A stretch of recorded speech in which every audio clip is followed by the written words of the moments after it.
The clock behind the bar read 11:47 p.m.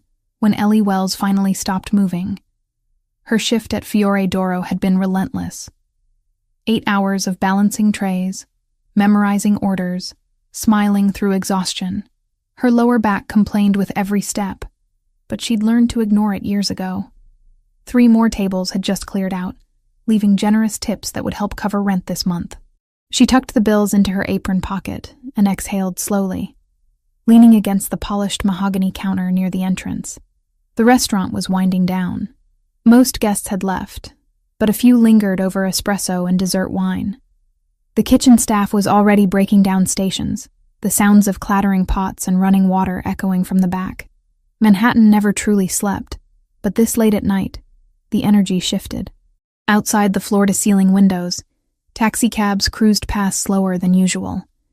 Streetlights cast amber pools on the wet pavement. It had rained earlier, leaving the sidewalks slick and reflective. Ellie was calculating her tips when she noticed the man at table 12 stand up. Nicholas Pellegrini. She knew his name because everyone who worked here knew his name. He came in twice a week, always reserved the same corner table, always brought men in expensive suits who spoke in hushed tones. The managers treated him differently. The kitchen prepared his meals with extra care. The wine he ordered never appeared on the bill. Ellie had served his table once, months ago, when the regular waitress called in sick. He'd been polite but distant, his dark eyes scanning her face for exactly 2 seconds before returning to the menu. She remembered thinking he looked tired despite the perfectly tailored charcoal suit. There was something heavy in the way he carried himself, like a man who'd stopped sleeping well a long time ago. Tonight he stood with 3 other men, all of them adjusting jacket buttons and checking phones. They moved toward the exit with the casual confidence of people who owned the world. Or at least this part of it. Ellie turned her attention to counting the cash in her apron when movement near the entrance caught her eye. The valet. Not the regular one. This guy was new. Maybe started last week. She'd seen him twice before, both times looking uncomfortable in the standard black vest and bow tie. Right now, he looked worse than uncomfortable. He was sweating, not the light sheen from hustling in summer heat, but actual beads rolling down his temples despite the cool November air.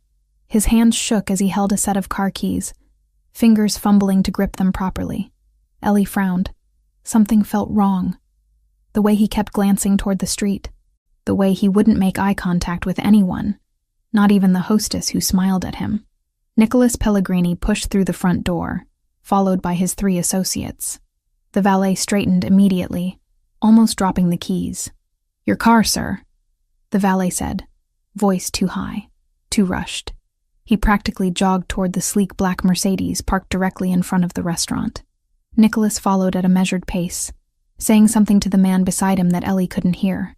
She should have gone back to work, should have finished her closing tasks, but her feet carried her toward the entrance instead, some instinct pulling her forward. The valet brought the Mercedes around fast, too fast. He left the driver's door hanging open and backed away quickly, holding out the keys like they burned his hand. Nicholas reached for them, nodding once in dismissal. That's when Ellie saw it. Through the driver's side window, illuminated by the restaurant's exterior lights, a thin red wire visible beneath the dashboard. Just a flash of color that didn't belong. Her grandmother used to restore old cars in Detroit, taught Ellie the basics. Wiring in a Mercedes looked nothing like that. Nothing in a modern car should have exposed colored wires running loose under the panel.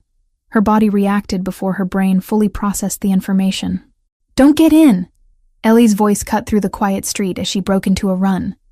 Her worn sneakers slapped against wet pavement. Nicholas turned sharply, hand already on the doorframe. She grabbed his arm with both hands, yanking him backward with force born from pure panic. He reacted on instinct, twisting to break her grip, his other hand moving defensively to push her away. But she held on, stumbling when he shoved her back. "There's something under the dashboard," she gasped, pointing frantically at the car. "A wire. Red. It shouldn't be there." Nicholas froze. His dark eyes locked onto hers for a fraction of a second, searching for deception or madness. Then his gaze shifted to the car, specifically to where she was pointing. One of his men stepped forward. Tall, broad-shouldered, with the alert posture of someone trained to handle threats. "Boss?" Nicholas held up one hand, a gesture so subtle it was almost invisible. "Ethan, get everyone back. 5 meters. Now." The man, Ethan, didn't question. He moved immediately, pulling the other 2 men away from the vehicle. Nicholas grabbed Ellie's wrist and pulled her with him, putting distance between them and the Mercedes. "What exactly did you see?" Nicholas's voice was calm, controlled, but there was steel underneath, red wire, under the steering column, visible through the window. It was just hanging there, not connected properly. Ellie's heart hammered against her ribs. "My grandmother rebuilt cars. That's not normal. That's not factory wiring." Nicholas stared at the Mercedes for 3 long seconds. Then he pulled out his phone and stepped further back, bringing Ellie with him. She realized he still had hold of her wrist, his grip firm but not painful. "Everyone inside," he ordered quietly to his men. "Clear the sidewalk." Ethan was already moving, ushering the restaurant staff who'd gathered near the entrance back through the doors.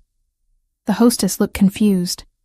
The manager started to protest, but stopped when Ethan shot him a look.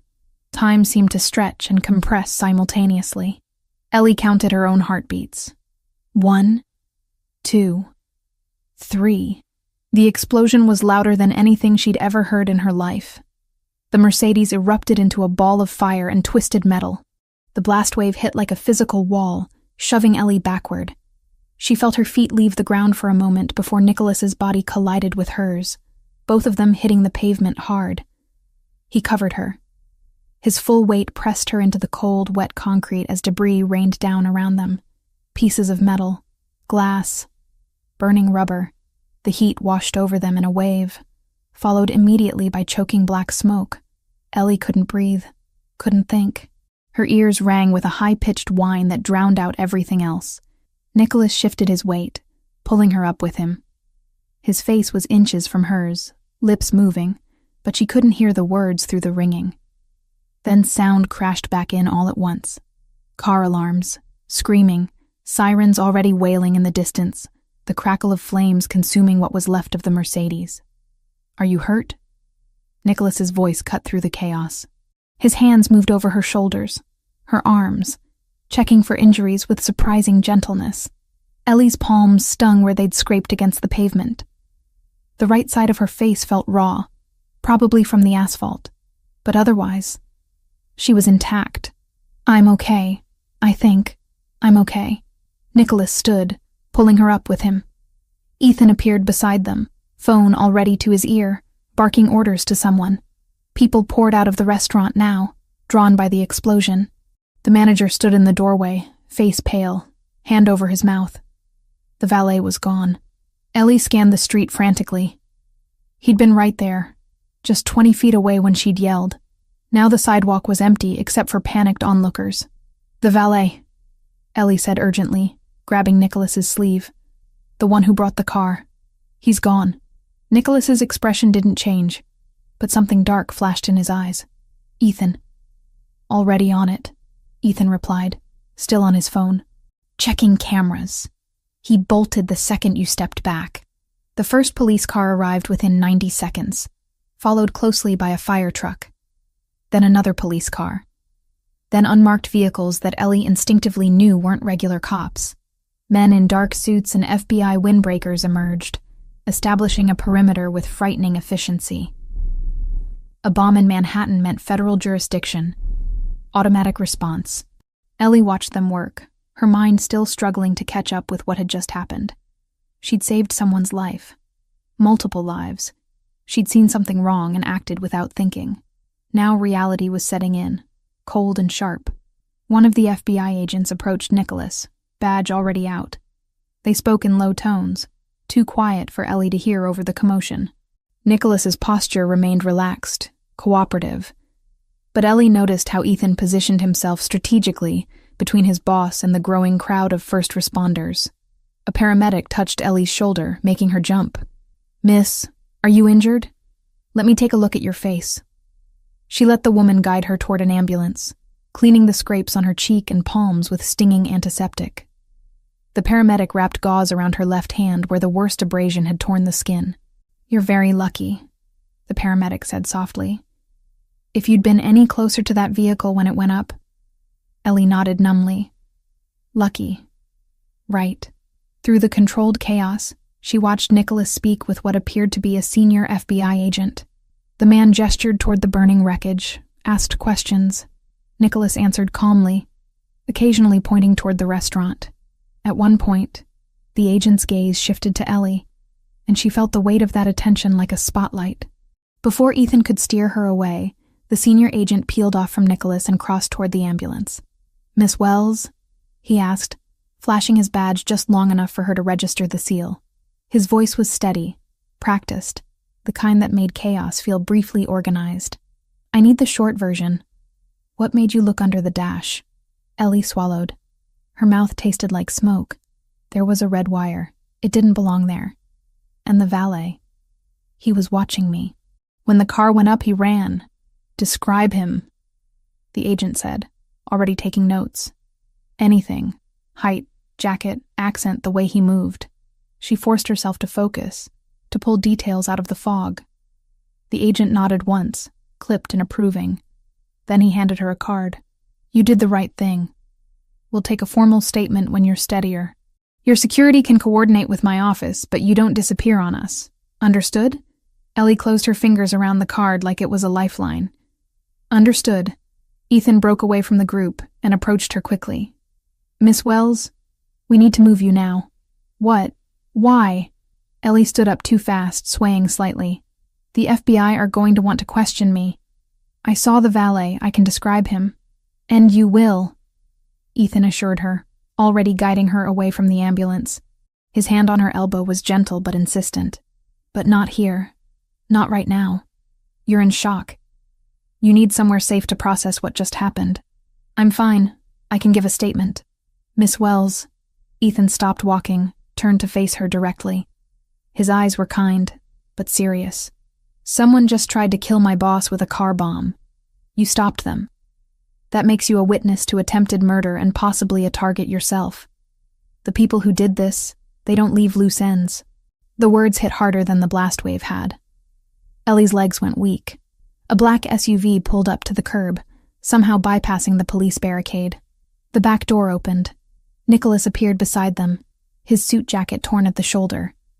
A small cut above his left eyebrow that he hadn't bothered to address. Get in, he said quietly. Not a command. Not quite a request either.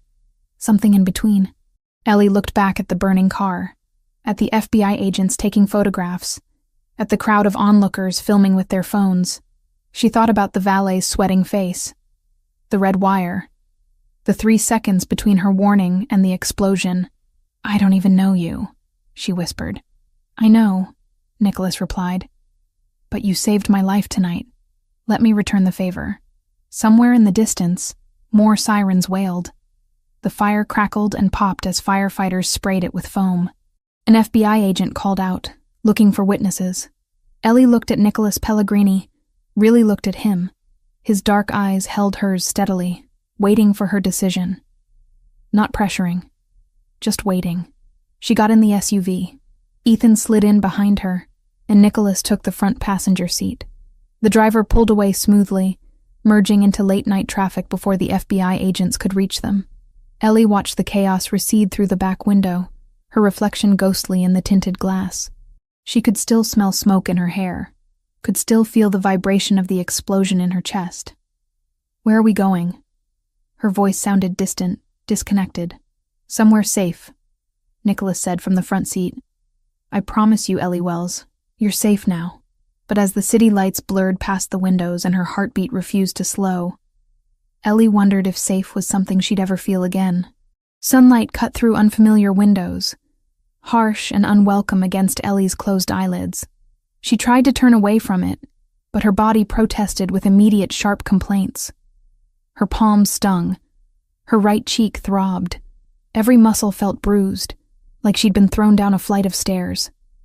Memory slammed back with brutal clarity. The explosion. The heat. Nicholas Pellegrini covering her body as metal rained from the sky. Ellie's eyes snapped open. This wasn't her apartment. The ceiling was too high, painted a soft cream instead of her water-stained beige. The bed beneath her was too comfortable, the mattress supporting her back without the familiar sag in the middle. She sat up too quickly, head spinning, and took in her surroundings with growing panic. The room was spacious and minimalist, modern furniture in neutral tones. A single piece of abstract art on the wall, all geometric shapes in grays and blacks. Floor-to-ceiling windows revealed a view she recognized immediately. Central Park stretched out below, trees still holding on to autumn colors, which meant she was somewhere on the Upper East Side, somewhere expensive. She was still wearing her work clothes from last night, black pants and white button-down wrinkled beyond redemption. Someone had removed her shoes and placed them neatly beside the bed. Her apron was folded on a chair near the door, tips still tucked inside. Ellie swung her legs over the side of the bed, testing her weight. Everything hurt, but nothing felt broken. The gauze on her left hand had been changed while she slept, fresh white bandages replacing the paramedics' hasty wrapping. Someone had cleaned the scrape on her cheek, too. She could feel the sting of antiseptic when she touched it gently. The door was closed, but not locked. She tried the handle carefully, half expecting resistance. It turned smoothly. The hallway outside was equally immaculate. Hardwood floors polished to a mirror shine, more abstract art, recessed lighting that gave everything a soft, expensive glow. She followed the hall toward voices, her sock feet silent on the wood. The apartment opened into a massive living space. Open-concept kitchen with marble countertops and professional-grade appliances. A living area with leather furniture arranged around a glass coffee table. And beyond it all, those floor-to-ceiling windows offering an unobstructed view of Central Park from what had to be at least 20 stories up. Ethan stood in the kitchen, pouring espresso from a machine that probably cost more than Ellie's monthly rent. He looked up when she appeared, his expression neutral, but not unfriendly. "Good morning, Miss Wells," he said calmly, like finding confused women wandering his kitchen was a regular occurrence. "Coffee?" Ellie's throat was dry. She nodded, not trusting her voice yet. Ethan poured a second cup, adding nothing to it, and slid it across the marble counter toward her. "It's 11 in the morning. You slept about 14 hours. That's normal after the kind of shock you experienced." 11 in the morning. Ellie's shift at the restaurant started at 4. No, wait. She probably didn't have a shift anymore. She probably didn't have a job anymore. The thought sent a fresh wave of panic through her chest. "Where am I?" Her voice came out rougher than expected.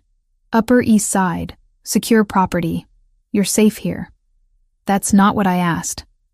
Before Ethan could respond, the front door opened.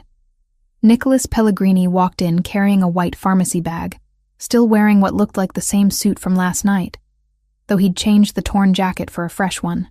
The small cut above his eyebrow had been cleaned but not bandaged, a thin red line visible against his olive skin. He stopped when he saw Ellie, his dark eyes scanning her face with the same assessing look from the night before. "You're awake. Good. How do you feel?" "Like I got blown up," Ellie said flatly. The corner of his mouth twitched. Not quite a smile, but close. Fair assessment. He set the pharmacy bag on the counter. "Antiseptic, clean bandages, pain medication if you need it. Nothing prescription, just over the counter, but it should help." Ellie stared at the bag, then at him, then at Ethan, who'd resumed drinking his espresso like this was all perfectly normal. "Why am I here? Where's here exactly? And why wasn't I taken to a hospital or police station or literally anywhere that makes sense?" Nicholas pulled out one of the bar stools and sat, gesturing for her to do the same. After a moment's hesitation, Ellie sat across from him, the marble counter a buffer between them. "You saved my life last night," Nicholas said quietly. "You saved the lives of 3 of my men. I owe you a debt that I can never fully repay. You don't owe me anything. I just saw something wrong and reacted, and I'm grateful for that reaction." He leaned forward slightly, his full attention focused on her in a way that made her uncomfortably aware of how disheveled she must look. "But we need to talk about what happens next. You witnessed an attempted assassination. You can identify the man who delivered the vehicle. That makes you valuable to law enforcement and dangerous to the people who planted that bomb." The word assassination made everything feel more real and more terrifying. "Who were they? Who would try to kill you with a car bomb in the middle of Manhattan?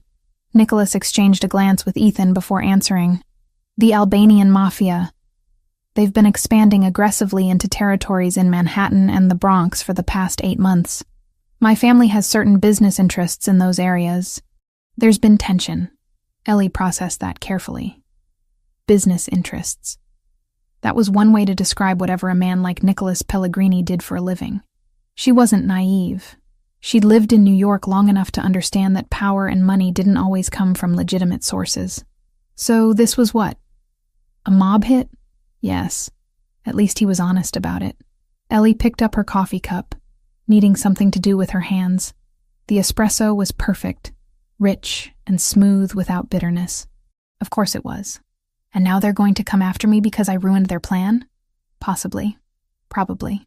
Nicholas's expression remained calm, but there was steel underneath. Albanian operations don't leave witnesses. They can't afford to. And you didn't just witness. You actively prevented their objective. That makes you a problem they'll want to eliminate. The coffee turned sour in Ellie's stomach. She set the cup down carefully, afraid her shaking hands would spill it. I need to call my manager. I need to explain why I didn't show up today. I need to... She reached for her phone, patting her pockets before realizing it wasn't there. Nicholas pulled it from his jacket and held it up, not offering it to her yet. Cell phones are traceable, he said gently. Tower pings, GPS data, even when you think they're off. If the Albanians have any technical capability at all, and they do, they can locate you through your phone within hours. So I'm just supposed to disappear? From my entire life? For now, yes.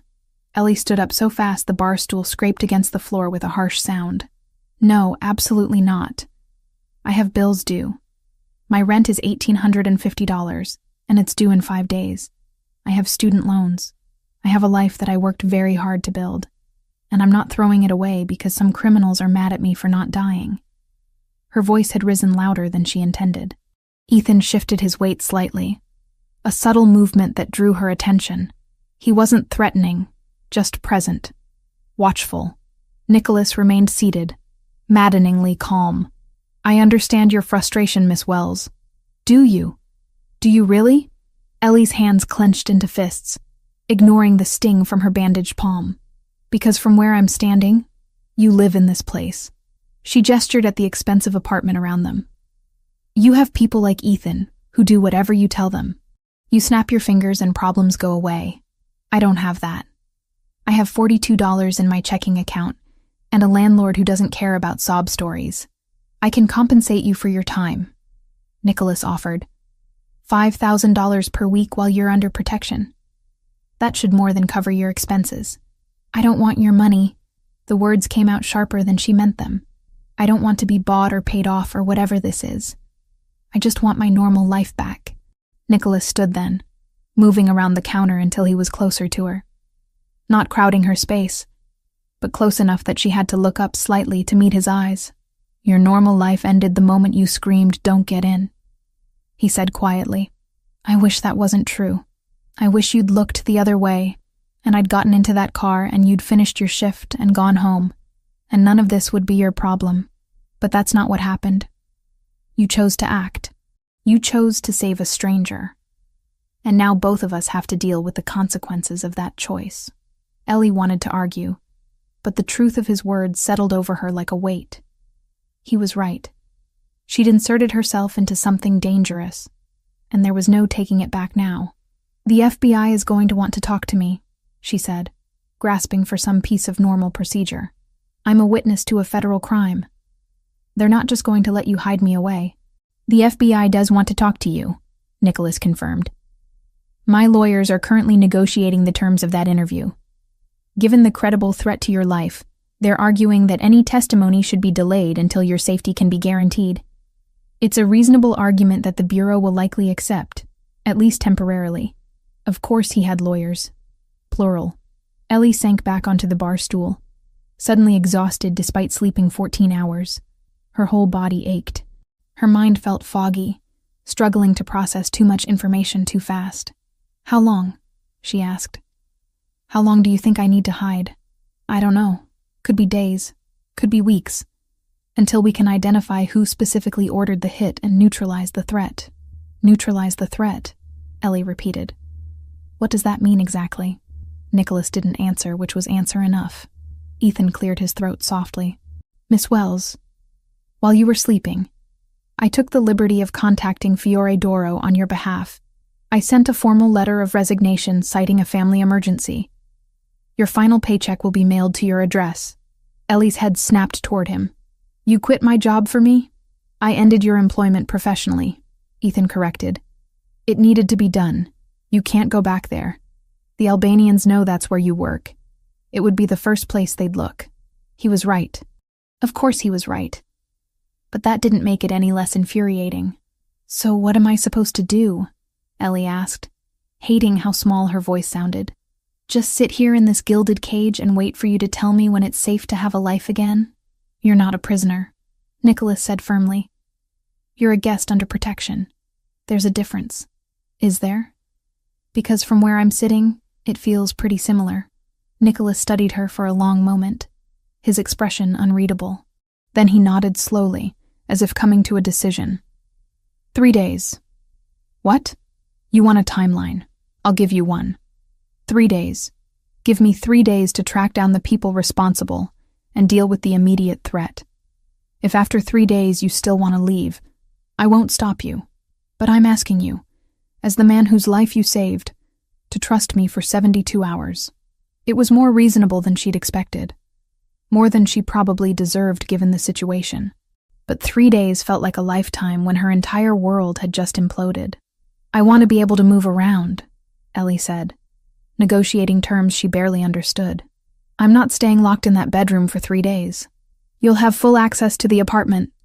Ethan or someone from my security team will be here at all times, but they'll stay out of your way unless there's a threat. And I'm not a prisoner? You're not a prisoner. Ellie looked down at her bandaged hand, at the gauze wrapped around her palm. She thought about the red wire under the dashboard, the explosion, the heat, the way Nicholas had covered her body without hesitation, protecting her from debris. He could have let her get blown up, could have ignored her warning and gotten himself killed. Instead, both of them were standing here in this expensive apartment negotiating the terms of her temporary captivity. 3 days, she agreed finally. But if you haven't figured this out by then, I'm leaving. I'll take my chances with the Albanians before I let my entire life fall apart. Something flickered in Nicholas's eyes. Respect, maybe. Or concern. Fair enough. He extended his hand across the counter. Ellie looked at it for a moment before shaking. His grip was firm, warm. The calluses on his palm surprising for someone who wore $1,000 suits.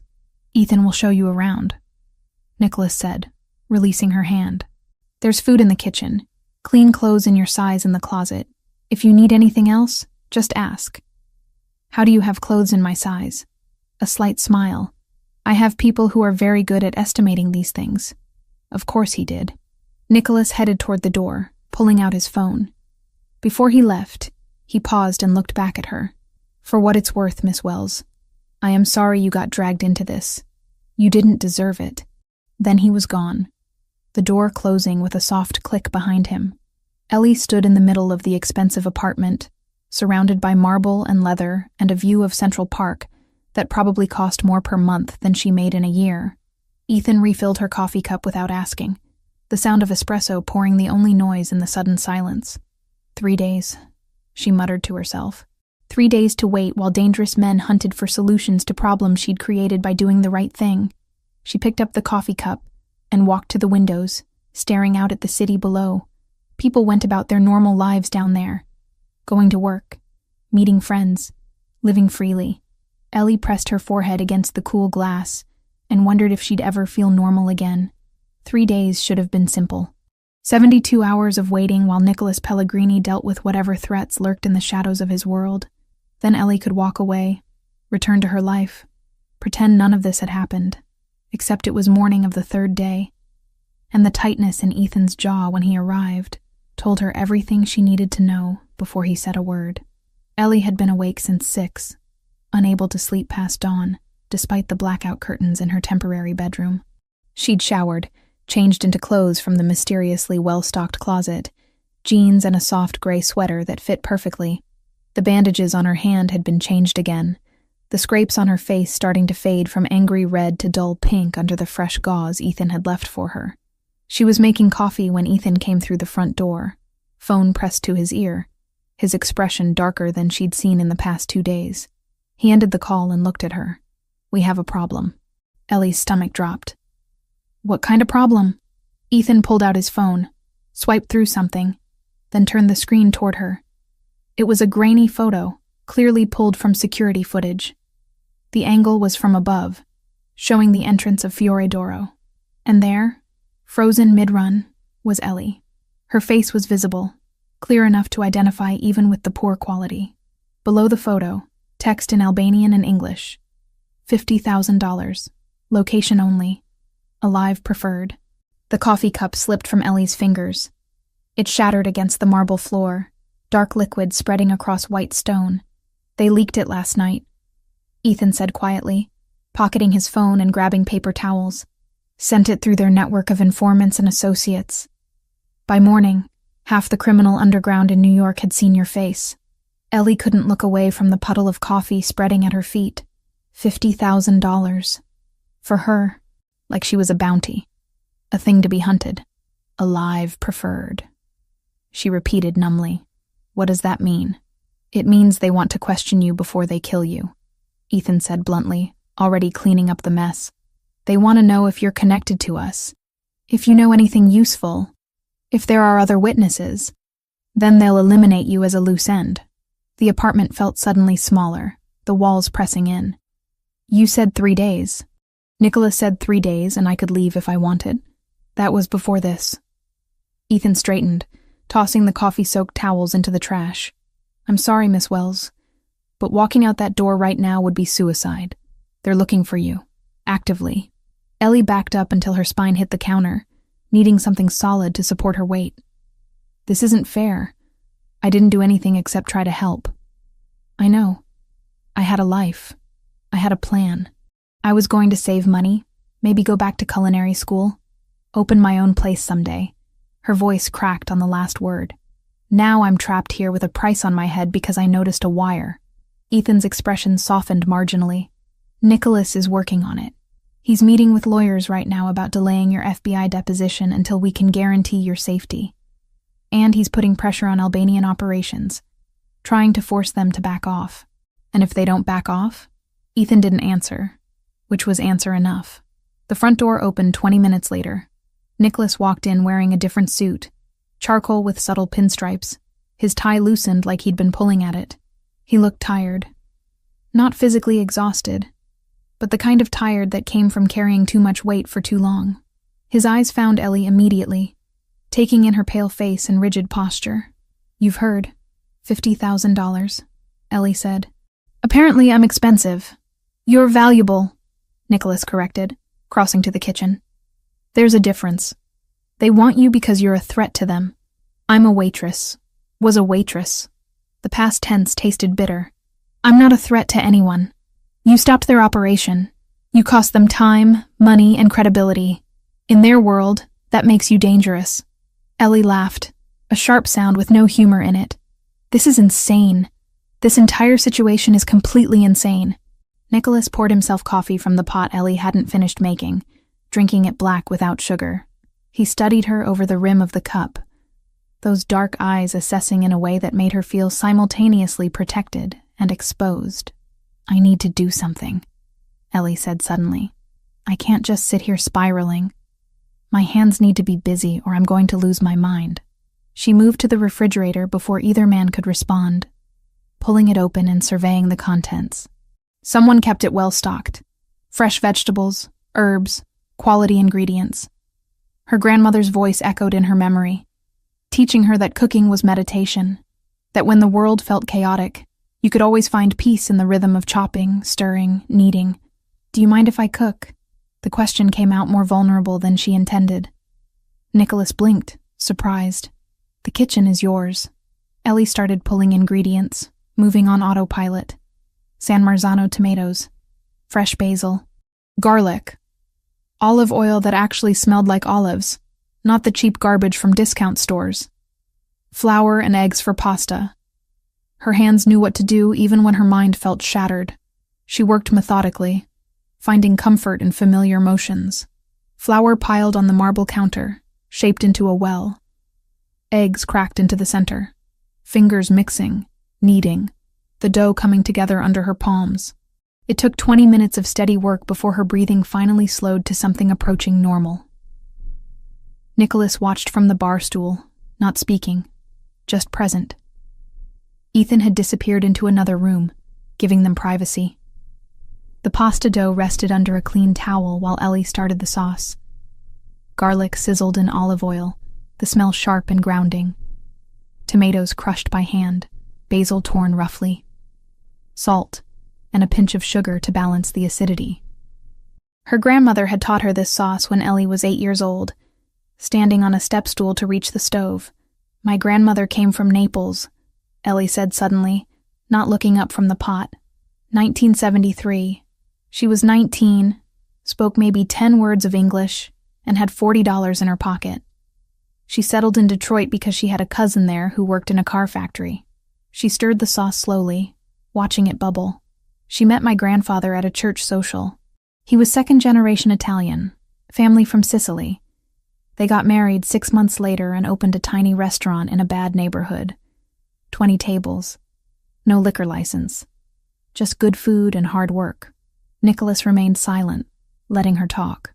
"The place did well enough," Ellie continued. "Not rich, but comfortable. My mom grew up in that restaurant, met my dad there when he came in for dinner one night. Eventually, my grandfather died and my dad inherited the business. He ran it for 15 years. She paused, tasting the sauce, adjusting the seasoning. He was a good man in a lot of ways. Generous, kind. But he had a problem. Gambling. Started small, horses and sports betting. Then it got worse. Cards, underground games, borrowing from the wrong people to chase losses. The pasta dough had rested long enough. Ellie began rolling it out, the motion soothing in its repetition. He lost the restaurant 6 years ago. Couldn't pay the mortgage or the loan sharks. Lost everything my grandmother had built. And he just kept gambling, kept digging deeper. He owed $11,500 when he died 3 years ago. Heart attack. Stress, the doctor said. She cut the pasta into thin strips, hanging them over the back of a chair to dry. We never reconciled. I tried.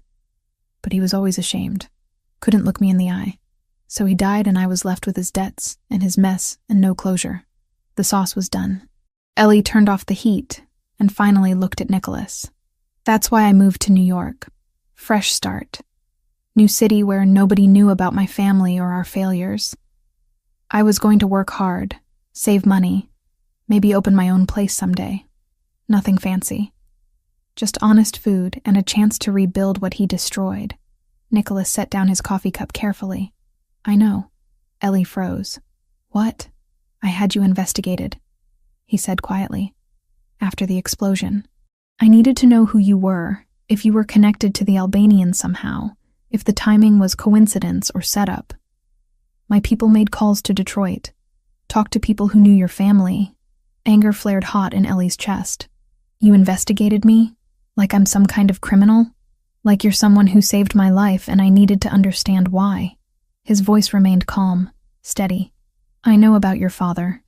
The addiction. The debts. I know you moved here 3 years ago, worked 2 jobs for the first year, that you send money to your mother every month even though you can barely afford it. You had no right. I had every right, Nicholas interrupted, but not unkindly. Someone tried to kill me with a car bomb. You stopped them. I don't believe in coincidences. I needed to know everything about you to assess the situation properly. Ellie gripped the edge of the counter, her knuckles white. And what did your investigation tell you? That I'm a broke waitress with dead-end prospects and daddy issues?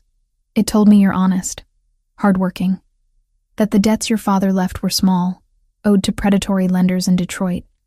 The kind of local loan sharks who have no connection to organized crime in New York. That you're not a threat or a plant. That you're exactly what you appear to be. Someone who saw danger and chose to act. The confirmation should have made her feel better. Instead, it made her feel exposed, every private detail of her messy life laid bare for his scrutiny. "The debts," Nicholas said carefully. $11,500. I can resolve them. One phone call, and that burden disappears. No. The word came out hard, final. It's a small amount. I don't care if it's 50 cents. Ellie cut him off. I'm not taking your money. I'm not letting you buy my problems and hold them over my head. That's not what this is. Isn't it? You fix my debts, I owe you a favor. Maybe more than one. Maybe you decide someday you want something from me and I can't say no because I'm in your debt. That's how this works, right? That's how your world operates? Nicholas's jaw tightened. You don't know anything about my world. Then enlighten me, Ellie challenged. Tell me I'm wrong. Tell me that powerful men like you do favors out of the goodness of their hearts with no strings attached. They stared at each other across the kitchen. Tension thick between them. Finally, Nicholas nodded once. You're right. In my world, everything has a price. Every favor comes with expectation of return. But that's not what I'm offering you. What are you offering then? A way to eliminate a vulnerability, he said. Those debts make you a target for pressure. Someone could use them against you. Against me by extension, since you're under my protection. I want them gone for strategic reasons. Still sounds like strings to me. Then refuse, Nicholas said simply. Keep the debts. I'll respect that choice. But know that I'm trying to help, not control you. Ellie held his gaze for a beat too long. Pride and fear wrestled in her chest until fear won. Fine, she said, the word tasting bitter. If those debts are a vulnerability, then we end them. But we do it clean, in writing. No favors, no leverage. You pay them, and it's over. Forever. Nicholas's eyes narrowed, not in anger, but in assessment. Then he nodded once. Done. My attorney will draft a one-page waiver. You sign it, I make the call, and you never hear about Detroit again. The front door opened and Ethan returned, carrying a tablet. He glanced between them, reading the tension accurately, but pressed forward. Boss, you need to see this. Nicholas took the tablet, his expression darkening as he read. When? This morning. Building manager confirmed it was delivered around 7. What? Ellie asked, her earlier anger shifting to concern. Nicholas handed her the tablet. On the screen was a photo of a letter, printed on plain white paper in block letters. We know where she works. Next time we'll know where she lives. The address at the top was for Fiore d'Oro. The letter had been delivered to the restaurant that morning. Ellie's hands shook as she read it again. They're threatening me. At my old job. They're making a point, Ethan corrected. Showing they have reach, that they're watching. Nicholas took the tablet back, his expression carved from stone. Ethan, increase security rotations. I want someone on this building 24/7, and send someone to Miss Wells's apartment in Queens. If they know where she worked, they'll find her address eventually. Already done, Ethan confirmed. I have 2 men stationed outside her building as of an hour ago. Ellie felt the walls closing in again. This is my life now? Looking over my shoulder forever? Wondering if today's the day someone decides $50,000 is worth the risk? No, Nicholas said firmly. This is temporary. We're putting pressure on Albanian operations, cutting off their income streams, making it expensive for them to come after you. Eventually, they'll decide you're not worth the cost. Eventually.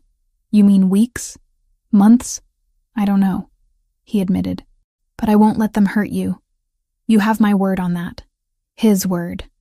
Like that meant something. Like promises from a man who lived in a world of violence and consequences actually held weight. Ellie looked at the pasta hanging to dry, at the sauce cooling on the stove. Normal things. Simple things. The kind of things that used to make up her entire world. 3 days, she said quietly. That was the deal. 3 days and I could leave if I wanted. Nicholas's expression didn't change. Yes, that was the deal. But if I leave now, I'll die. Probably. The bluntness should have made her angry. Instead, it just made her tired. So I don't really have a choice, do I?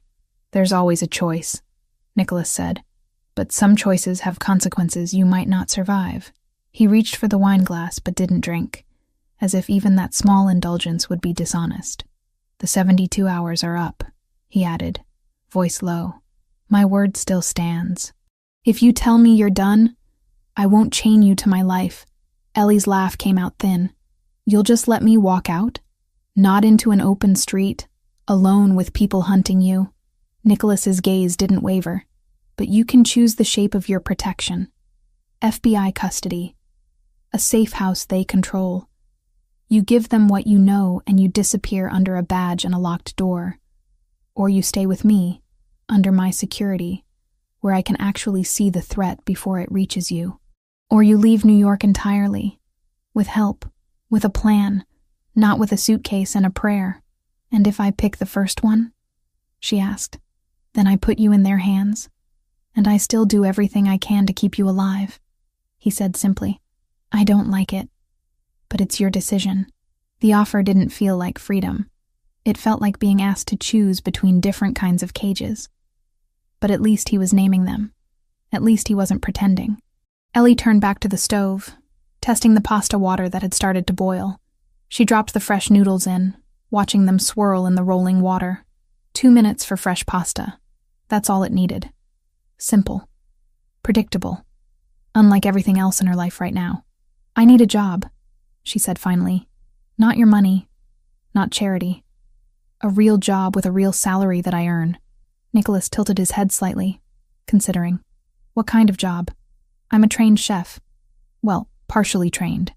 I did 2 years at culinary school before my father died and I had to drop out. She stirred the pasta carefully. I know Italian cuisine. Traditional preparations. My grandmother taught me things you can't learn in school. I own 3 restaurants.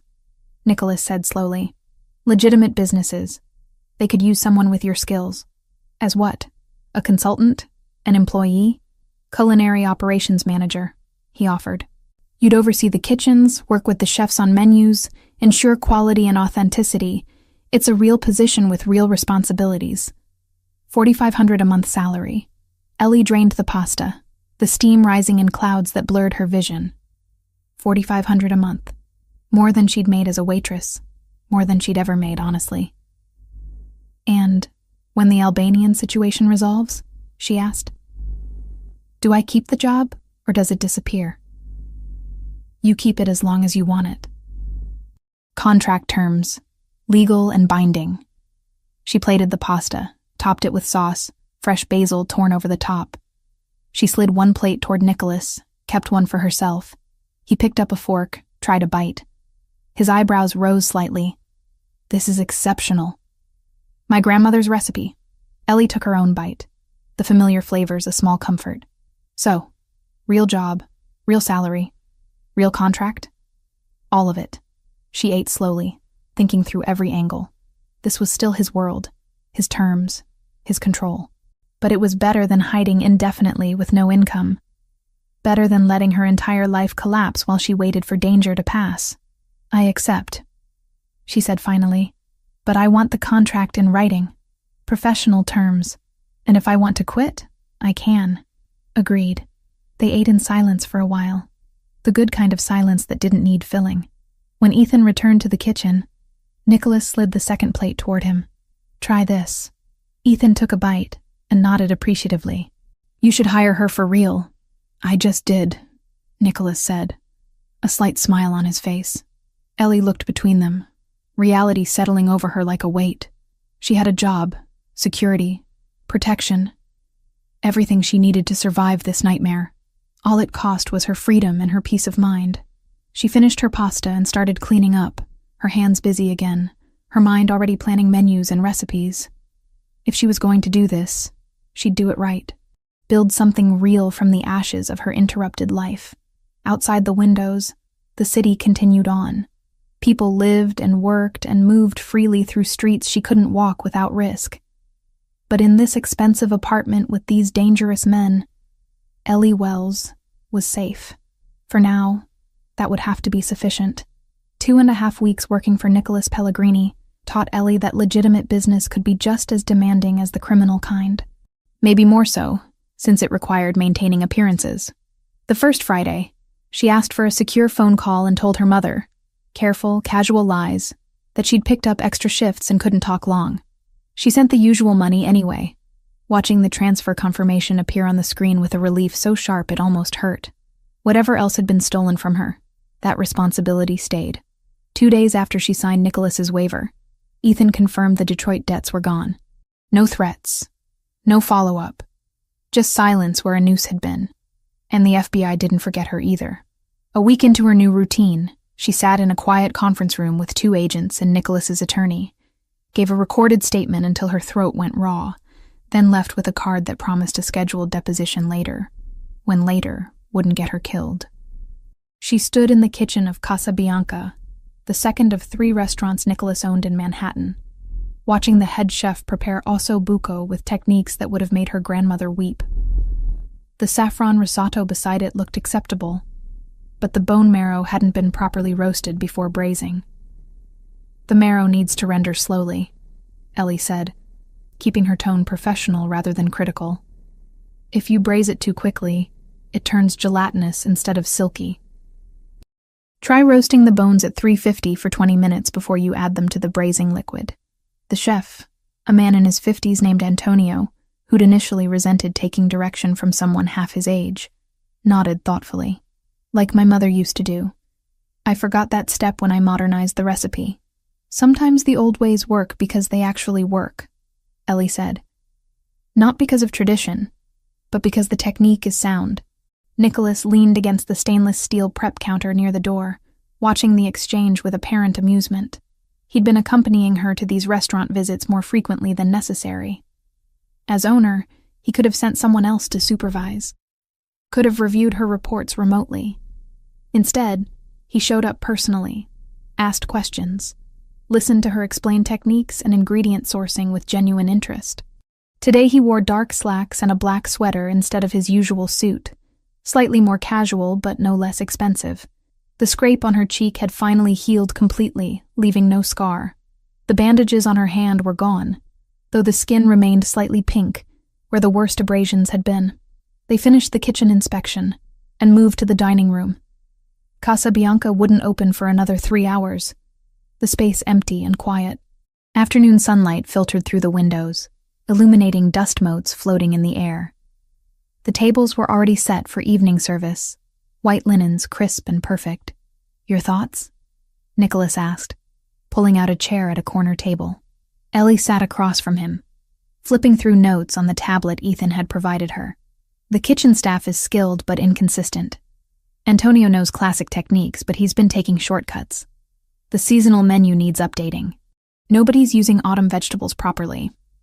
And your wine list is overpriced for what you're offering." "Overpriced how?"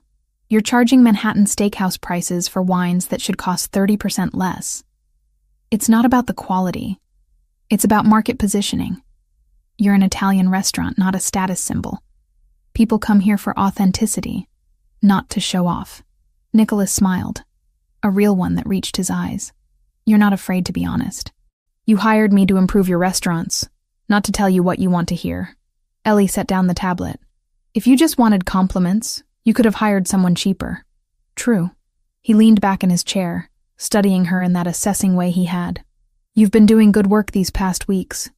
The kitchen at Nonna's is running smoother since you reorganized their prep schedule.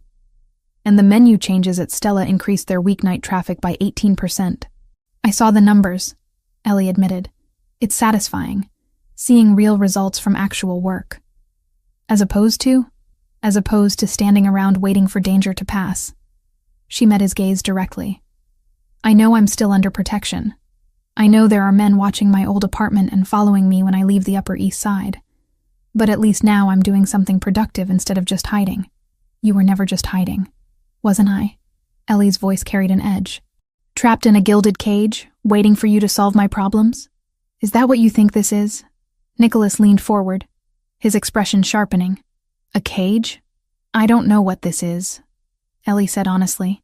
"Some days it feels like protection. Some days it feels like control. I can't tell the difference anymore." Before Nicholas could respond, his phone buzzed. He glanced at the screen, his expression shifting immediately. Whatever ease had been in his posture disappeared, replaced by something harder, more dangerous. "Excuse me," he said, standing and moving to the far side of the dining room. Ellie watched him take the call. noting the tension in his shoulders, the sharp edge to his voice even though she couldn't hear the words. Something was wrong. She'd learned to read the small tells over the past weeks. The way his jaw tightened when receiving bad news. The slight narrowing of his eyes when calculating responses. He ended the call and returned to the table. But he didn't sit down. "We need to go." "What happened?" "I'll explain in the car." They rode in tense silence. Nicholas on his phone issuing clipped instructions to people whose names Ellie didn't recognize. The driver navigated through Manhattan traffic with practiced efficiency. Ethan sat in the front passenger seat, also on his phone, his voice low and urgent. When they finally returned to the Upper East Side apartment, Nicholas immediately headed for his office. Ellie followed, ignoring the subtle attempt to exclude her. "What's going on?" she demanded from the doorway. Nicholas looked up from where he'd been pulling files from a locked cabinet. For a moment, she thought he'd tell her to leave, to let him handle his business. Instead, he gestured for her to sit. "We've been putting pressure on Albanian operations for weeks now," he said, organizing papers on his desk. "Cutting off their supply lines, interfering with their protection rackets, making it expensive for them to operate in territories they tried to claim. It's been working. They've lost revenue, lost face with other organizations. They were starting to pull back." "Were?" "They just escalated." Nicholas's voice remained controlled, but there was fury beneath it. "An hour ago they hit one of my warehouses at the Brooklyn port. Arson. Professional job with accelerants. 3 of my men were injured getting everyone else out before the building went up." Ellie's breath caught. "Are they okay?" "The injured men? Burns. Smoke inhalation. They'll recover." He pulled out his phone, showed her a photo. Flames consuming a large industrial building, black smoke billowing into the sky. "The warehouse is gone. Complete loss. I'm sorry." "I don't need sympathy," Nicholas said sharply, then seemed to catch himself. "I need to go handle this. Make sure my people are taken care of. Send the right message about what happens when the Albanians cross certain lines." Ellie stood. "I'm coming with you." "Absolutely not." "Nicholas." "No," he said firmly. "This isn't negotiable. This is an active situation. There could still be Albanians in the area. It's not safe." "Nowhere is safe," Ellie countered. "Not really. You said so yourself. They have my photo. They're looking for me. Whether I'm here or there, I'm a target. Here, you're a protected target." Nicholas moved around the desk toward her. "There, you're exposed. I won't risk that. You won't risk it, or you won't give me the choice." His eyes flashed with something dangerous. "Both. This is my world, my responsibility. I'm not bringing you into a war zone because you're feeling restless." The words stung more than they should have. "That's not what this is." "Then what is it?" Ellie struggled to articulate the feeling that had been building for weeks. "I'm tired of being a passive participant in my own life. Things happen to me. Decisions get made for me. I get protected and managed and told what's safe. But I don't get to choose anything." Nicholas's expression softened marginally. "I understand that frustration. But this particular choice could get you killed. And I can't allow that." "Can't allow," Ellie repeated. "Because you're in charge and I'm just the waitress you saved. Because you saved my life first," Nicholas said quietly. "And I will not let that act of courage be repaid with your death. I won't let them take you from this world because of choices I made, wars I started before you even knew my name." The raw honesty in his voice stopped Ellie's argument cold. She'd seen him angry, seen him calculating, seen him giving orders with absolute authority. But this was different. This was personal. "I need to go," Nicholas said after a moment. "Ethan will stay here with you. 2 guards will be outside. You'll be safe." Ellie wanted to argue more, but she could see it would be futile. "Be careful." Something flickered in his expression. Surprise, maybe, that she cared about his safety. "I will." He left with 4 men, all of them armed, moving with military precision. The apartment felt enormous and empty once they were gone. Ethan settled into the living room with his laptop, monitoring whatever needed monitoring. Ellie paced for 20 minutes before giving up and retreating to the kitchen. She needed her hands busy, needed to create something to offset the destruction happening across the city. She made bread. Kneading dough required physical effort that matched her emotional state. Push and fold, working out frustration with every motion. The yeast smell was comforting, familiar, grounding her when everything else felt chaotic. Hours passed. The bread baked, filling the apartment with warmth and the smell of home. Ellie made soup to go with it, a simple minestrone with vegetables and beans. Comfort food for a day that had stripped away any remaining illusions of normalcy. It was past 9 when the front door finally opened. Nicholas walked in, looking like he'd been to war. His clothes were covered in black soot, his face streaked with ash and sweat. The controlled fury from earlier had been replaced by something colder, more dangerous. Ethan stood immediately. Report? Fire's out. Men are at the hospital, stable condition. Building's a total loss, but insurance will cover most of it. Nicholas pulled off his jacket, tossing it over a chair. We need to talk. Something in his tone made Ellie's stomach tighten with dread. What happened? Nicholas pulled out his phone, swiped through photos, then handed it to her. The screen showed a wall of the burned warehouse. Despite the fire damage, the message was clear, spray-painted in red across the blackened bricks. The waitress can't hide forever. Below the words, stenciled with disturbing precision, was her face. The same photo from the bounty notice, but larger, more prominent. Someone had taken the time during or after the arson to leave this specific message. Ellie's hands shook as she stared at her own image on that ruined wall. They'd known the warehouse would burn, had planned for it, and still took the time to deliver this threat. They're escalating, Nicholas said quietly, taking the phone back. This wasn't just about damaging my property or hurting my people. This was about sending you a message, about making it personal. Ellie sank onto the couch, her legs suddenly unable to support her weight. I thought you said the pressure was working, that they were backing off. I was wrong. The admission clearly cost him. They're not interested in backing off. They're interested in revenge, and you're the symbol of their failure. As long as you're alive, you're proof that they're not invincible. So what does that mean? Ellie looked up at him. What happens now? Nicholas sat beside her, close enough that she could smell the smoke clinging to his clothes. It means this isn't temporary anymore.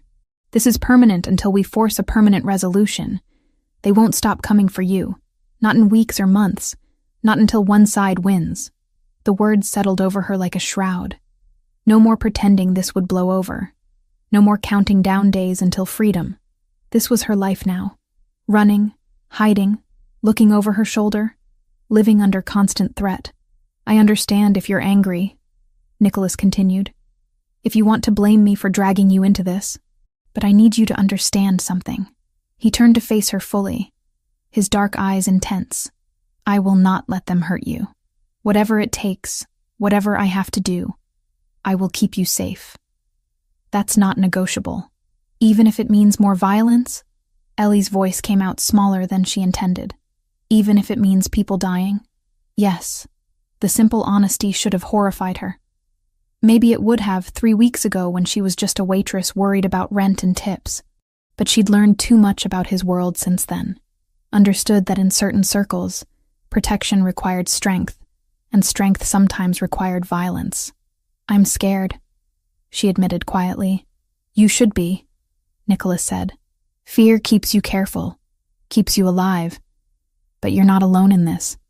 You have me. You have Ethan and my entire organization working to eliminate this threat. We will find a way to end this. Ellie looked at her own face on his phone screen, spray-painted on a burned warehouse wall like a target. How? How do you end something like this? By making it more expensive for them to continue than to walk away, Nicholas explained. We've been cutting their income. Now we cut deeper. We go after their leadership, their operations, their reputation. We make them understand that coming after you costs more than your life is worth to them. It was cold, calculated, utterly pragmatic. And Ellie realized with disturbing clarity that she didn't have better options. I don't want people hurt because of me, she said. People are already hurt. 3 of my men tonight. That's on the Albanians, not you. Nicholas's jaw tightened. You didn't start this war. You just happened to be standing in the right place at the right time to save my life. Everything that's followed is consequence of their actions, not yours. Ellie wanted to believe that. Wanted to absolve herself of responsibility for the violence spiraling out from one moment of instinct. But she couldn't quite manage it. Come on. Nicholas stood, offering his hand. You made bread. I can smell it. And I haven't eaten since morning. The abrupt shift to normalcy felt jarring, but Ellie took his hand and let him pull her up. They moved to the kitchen where the bread sat cooling on the counter beside the pot of soup. She served them both in silence. The domestic ritual strange against the backdrop of arson and threats. Nicholas ate methodically, clearly hungry despite the chaos of his day. This is excellent, he said after the third spoonful. My grandmother's recipe, Ellie replied automatically. They ate without talking more, but it wasn't uncomfortable. Just two people sharing a meal after an exhausting day, finding small comfort in simple things. When Nicholas finally left to shower off the smoke and soot, Ellie remained in the kitchen, cleaning up slowly. Through the windows, Manhattan glittered with a million lights. Somewhere out there, people were searching for her. Planning. Plotting. Waiting for an opportunity. But in this moment, in this expensive apartment with dangerous men protecting her, Ellie was alive. She was safe. And tomorrow, she'd continue building something real from the wreckage of her interrupted life. It wasn't the future she'd imagined 3 weeks ago, but it was the one she had now, and she'd learned that survival meant adapting, not clinging to what used to be. The call came at 6 a.m, dragging Ellie from restless sleep. She heard Nicholas's voice through the walls, sharp and controlled, issuing orders with the clipped precision that meant something had gone very wrong. By the time she dressed and emerged from her bedroom, the apartment was already filling with men in dark suits, all of them moving with urgent purpose. Ethan met her in the hallway. Conference today. Nicholas wants you there. Why? What happened? Leak in the organization. Ethan said grimly. We found the source. Now we need to deal with it. 2 hours later, Ellie found herself in a part of Nicholas's world she'd never seen before. They'd driven to a nondescript office building in Midtown, taken a private elevator to the top floor, and entered what could only be described as a fortress.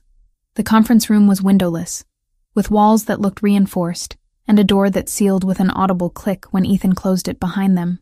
Nicholas stood at the head of a long table, still wearing the suit from yesterday, looking like he hadn't slept. 6 men occupied chairs around the table, all of them older than Nicholas by a decade or more. These were his senior associates, Ellie realized. The inner circle. Men who'd probably been in this life longer than she'd been alive. Sit there. Nicholas indicated a chair against the wall, away from the table. You need to hear this. Ellie sat, acutely aware of being the only woman in a room full of dangerous men. They all looked at her with varying degrees of curiosity and suspicion, but none of them questioned her presence. If Nicholas wanted her here, she was here. Gentlemen, Nicholas began, his voice carrying absolute authority despite the exhaustion in his eyes. We have a problem. For the past 3 months, the Albanians have been operating with intelligence they shouldn't have. They knew about the warehouse shipment schedule. They knew which properties we use for storage. They knew Miss Wells was under protection here. That level of detail doesn't come from surveillance or lucky guessing. It comes from inside. The temperature in the room seemed to drop. The 6 men exchanged glances, wariness replacing their earlier casual postures. I want to be very clear, Nicholas continued, his dark eyes moving from face to face. I'm not accusing anyone at this table. You're here because you're the only people I still trust completely. But someone with access to operational information has been feeding it to our enemies. Someone close enough to know schedules, locations, financial movements. And we're going to identify them today. One of the older men, gray-haired with a scar running through his left eyebrow, leaned forward.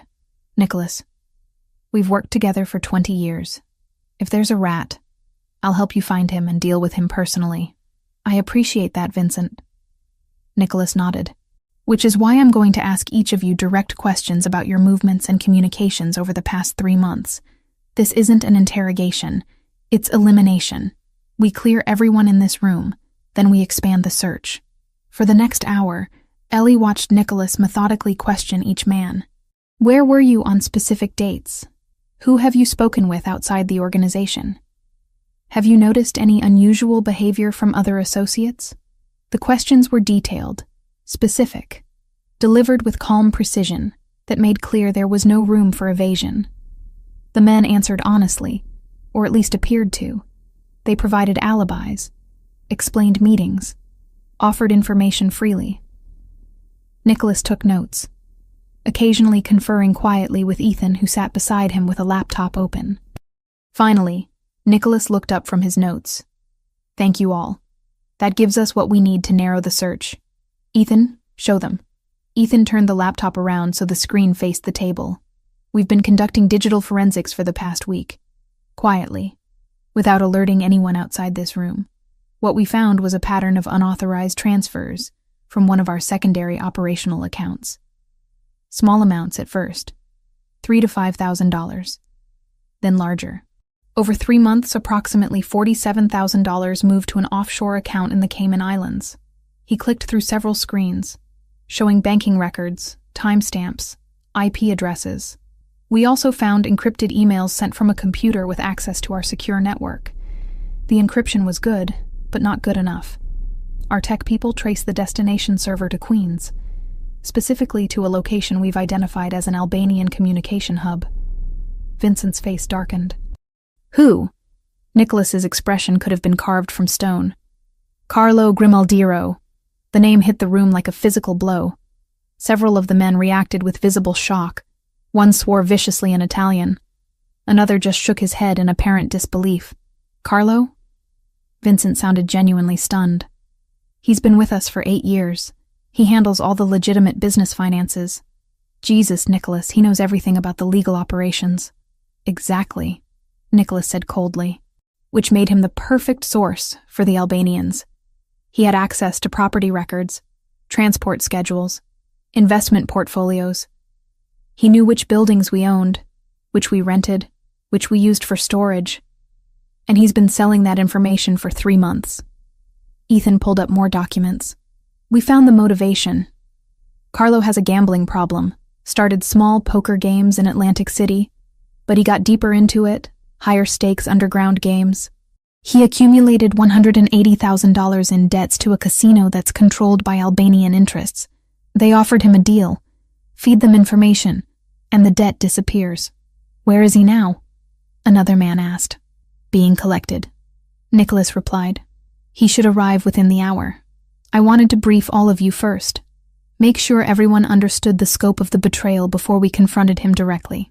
The conference room door opened and 2 men entered, escorting a third between them. Carlo Grimaldiro was in his mid-50s, balding, with the soft build of someone who spent their days behind a desk. He looked terrified, his face pale and sweating despite the cool air conditioning. The escorts pushed him into a chair at the far end of the table. Carlo's eyes darted around the room, taking in the assembled men, landing finally on Nicholas with something that looked like desperate hope. Nicholas, there's been a mistake, Carlo started, his voice shaking. Whatever you think I did, you stole $47,000 from operational funds. Nicholas interrupted, his tone flat and emotionless. You sent encrypted emails containing proprietary information about our properties and operations to Albanian contacts. You've been doing this for 3 months. These aren't accusations, Carlo. These are facts backed by digital evidence that will hold up in any court, criminal or otherwise. Carlo's face crumpled. I can explain. They forced me. I didn't have a choice. Everyone has a choice, Nicholas said coldly. You chose to gamble money you didn't have. You chose to continue gambling when you knew you were drowning in debt. You chose to accept their offer instead of coming to me for help. Every step of this was your choice. $180,000, Carlo said desperately. How was I supposed to ask you for that kind of money? You would have wanted to know why, and I couldn't tell you about the gambling. You would have lost trust in me. I lost trust in you the moment you sold information about my operations to my enemies, Nicholas replied. The gambling, I might have helped with, might have gotten you into treatment, arranged a payment plan, something, but you went to the Albanians instead. You gave them details about warehouse schedules. You told them which properties we use and when. You endangered everyone in this organization. including an innocent woman who has nothing to do with our world. His voice dropped lower, more dangerous. That warehouse fire? 3 men were injured because the Albanians knew exactly when and where to hit us. They knew because you told them. You're not just a thief, Carlo. You're responsible for putting my people in the hospital. Carlo was crying now, tears streaming down his face. I never gave them information about people, I swear, just numbers, financial records, property addresses. I made sure it was only logistics, nothing that would get anyone hurt. You think logistics and violence are separate? Vincent spat from across the table. You think they wanted property addresses so they could send Christmas cards? They used your information to plan attacks, to target our operations, to threaten Miss Wells specifically. You enabled all of it. Ellie had been silent throughout the confrontation, sitting against the wall and observing. Now she understood why Nicholas had wanted her here. This wasn't just about betrayal within his organization. This was about her. The information Carlo had sold had directly contributed to the Albanians' ability to target her, to know where she was being protected, to escalate their threats with precision. What did you tell them about Miss Wells? Nicholas asked, his voice deadly quiet. Carlo shook his head frantically. Nothing, I swear. I didn't even know who she was until I saw the news about the car bomb. They never asked about specific people, just locations and schedules. But you knew we were using the Upper East Side property for protection? Carlo hesitated, then nodded miserably. They asked which properties weren't used for business. I told them about the residential places. I didn't know why they wanted to know. I thought maybe they were looking for targets to hit when no one was there. Jesus Christ, Ethan muttered. Nicholas remained perfectly still, but Ellie could see the fury radiating from him in waves. 8 years. I trusted you with my legitimate business finances. I let you see records that could destroy us if they fell into the wrong hands.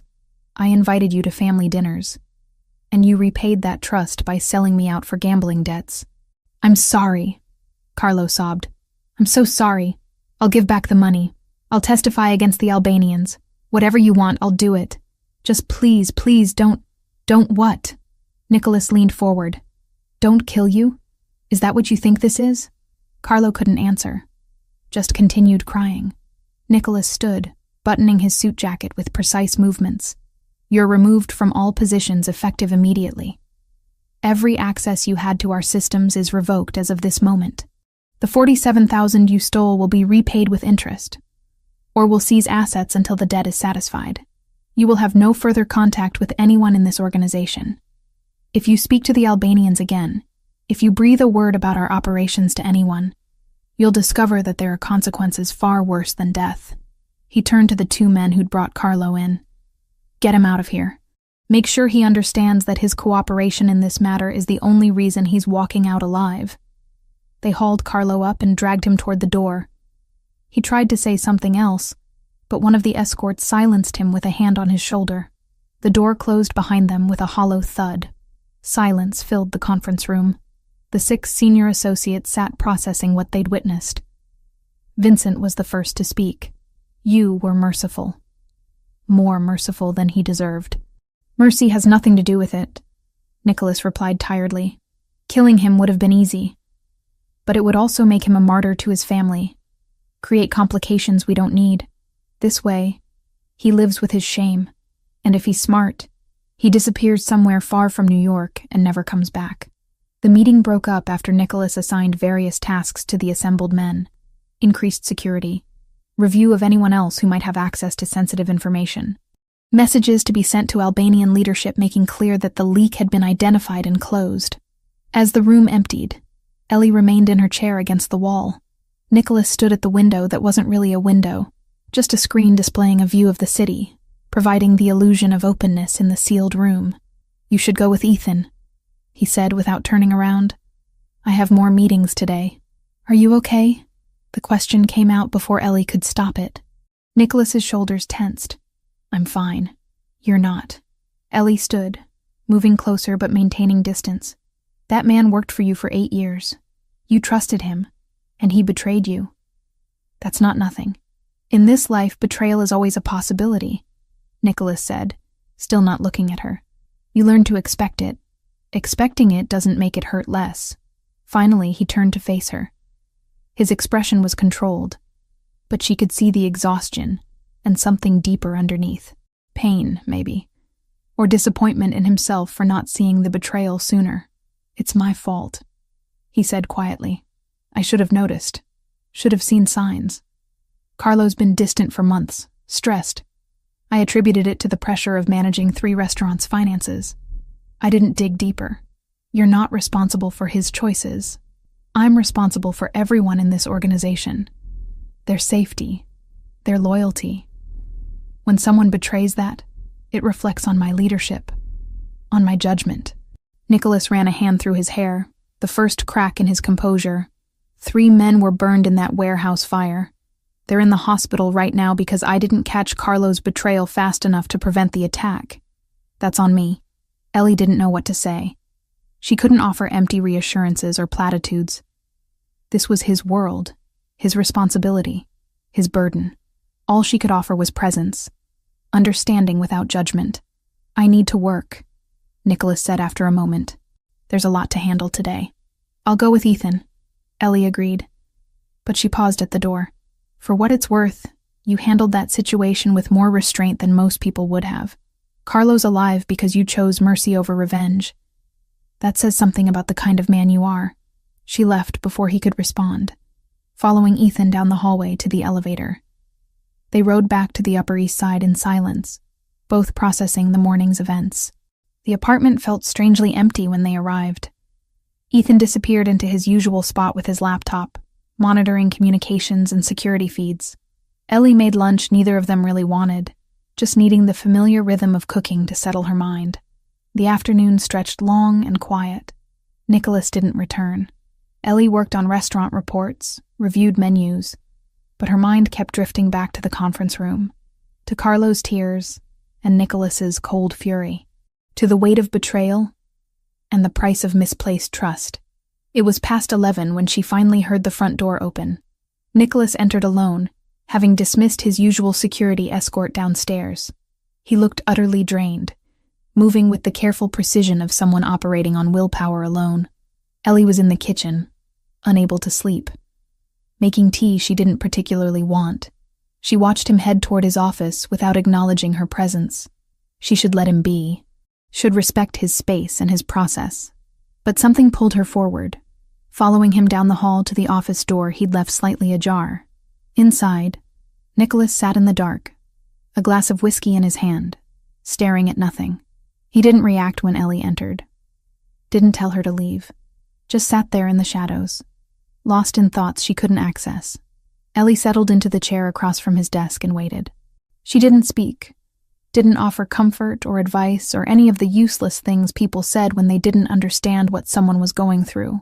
She just sat with him in the darkness, sharing the silence. "I knew his children," Nicholas said finally, his voice rough. "Carlo's kids. They're grown now, have families of their own. But when they were young, I went to birthday parties, school graduations. I was part of their lives because Carlo was part of mine. I'm sorry. I trusted him completely. Never questioned his loyalty or his competence. Never thought to look deeper when he started showing signs of stress." Nicholas took a drink, the whiskey catching the ambient light from the hallway. "And now, I have to live with the fact that my blindness put people at risk. Put you at risk." Ellie leaned forward. "Carlo made his choices, not you. He could have asked for help with his gambling problem. He could have come clean before it got out of control. He chose the Albanians instead. That's not your fault. Part of leadership is seeing these things before they become catastrophic. You're not psychic. You can't read minds or predict every possible betrayal." She paused, choosing words carefully. "You did what needed to be done today. You protected your organization and removed a threat. That's what good leaders do." Nicholas finally looked at her. Really looked at her, his dark eyes catching hers across the desk. "You shouldn't be here. You should be angry with me for dragging you into this mess." "I'm not angry." "Why not?" He sounded genuinely curious. "Your life was destroyed because of me.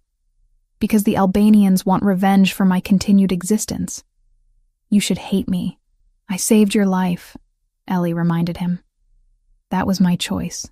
Everything that followed was consequence, yes. but not consequence I regret. These past weeks, working with your restaurants, building something real, it's more than I had before. More purpose, more challenge, more of a future than washing dishes and counting tips. That's rationalization. Maybe, she admitted, or maybe it's just the truth. I can't change what happened. I can only decide how I respond to it. And I'm choosing to see opportunity instead of catastrophe. Nicholas set down his glass and stood, moving around the desk until he was closer to her. In the dim light, his features were all sharp angles and shadows, intimidating and vulnerable at the same time. I care about you, he said quietly. More than I should, more than is wise given everything happening. But I need you to know that. Need you to understand that protecting you isn't just obligation anymore. It's personal. Ellie's breath caught. She'd sensed the shift in him over the past weeks. The way he looked at her sometimes when he thought she wasn't paying attention.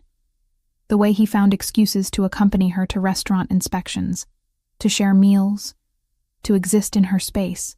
But hearing him say it aloud made it real in a way that felt both terrifying and inevitable. I care about you too, she admitted. I probably shouldn't. You're a criminal. Your world is violence and consequences I don't fully understand. But I do. I care. Nicholas reached out slowly, giving her time to pull away. When she didn't, his hand cupped her face gently, his thumb tracing the line of her cheekbone where the scrape had finally healed completely. This is a terrible idea, he said softly. Probably the worst. Ellie agreed. He kissed her then, carefully at first. Testing. She leaned into it, her hands finding his shoulders, pulling him closer. The kiss deepened, weeks of tension and unspoken feelings finally finding expression. When they finally broke apart, both breathing harder, Nicholas rested his forehead against hers. We can't undo this, he said quietly. Once we cross this line, everything changes. Everything already changed, Ellie replied. 3 weeks ago when a car exploded. This is just another change in a series of them. He kissed her again, less carefully this time, and Ellie let herself fall into it. Tomorrow would bring more complications, more dangers, more impossible choices. But tonight, in the darkness of his office with the city sleeping outside, they found something simple and true in the chaos of their tangled lives. The maps spread across the dining table looked tactical, military-grade precise. Ellie had come out of her bedroom at 7 a.m, drawn by voices, and found Ethan and Nicholas hunched over detailed schematics of what appeared to be an industrial complex. Red marks indicated entry points. Blue showed potential exit routes. Black X's marked positions she didn't want to think about too carefully. What is this? She asked from the doorway. Both men looked up. Ethan's expression became carefully neutral. Nicholas straightened, rolling his shoulders like they'd been bent over the maps for hours.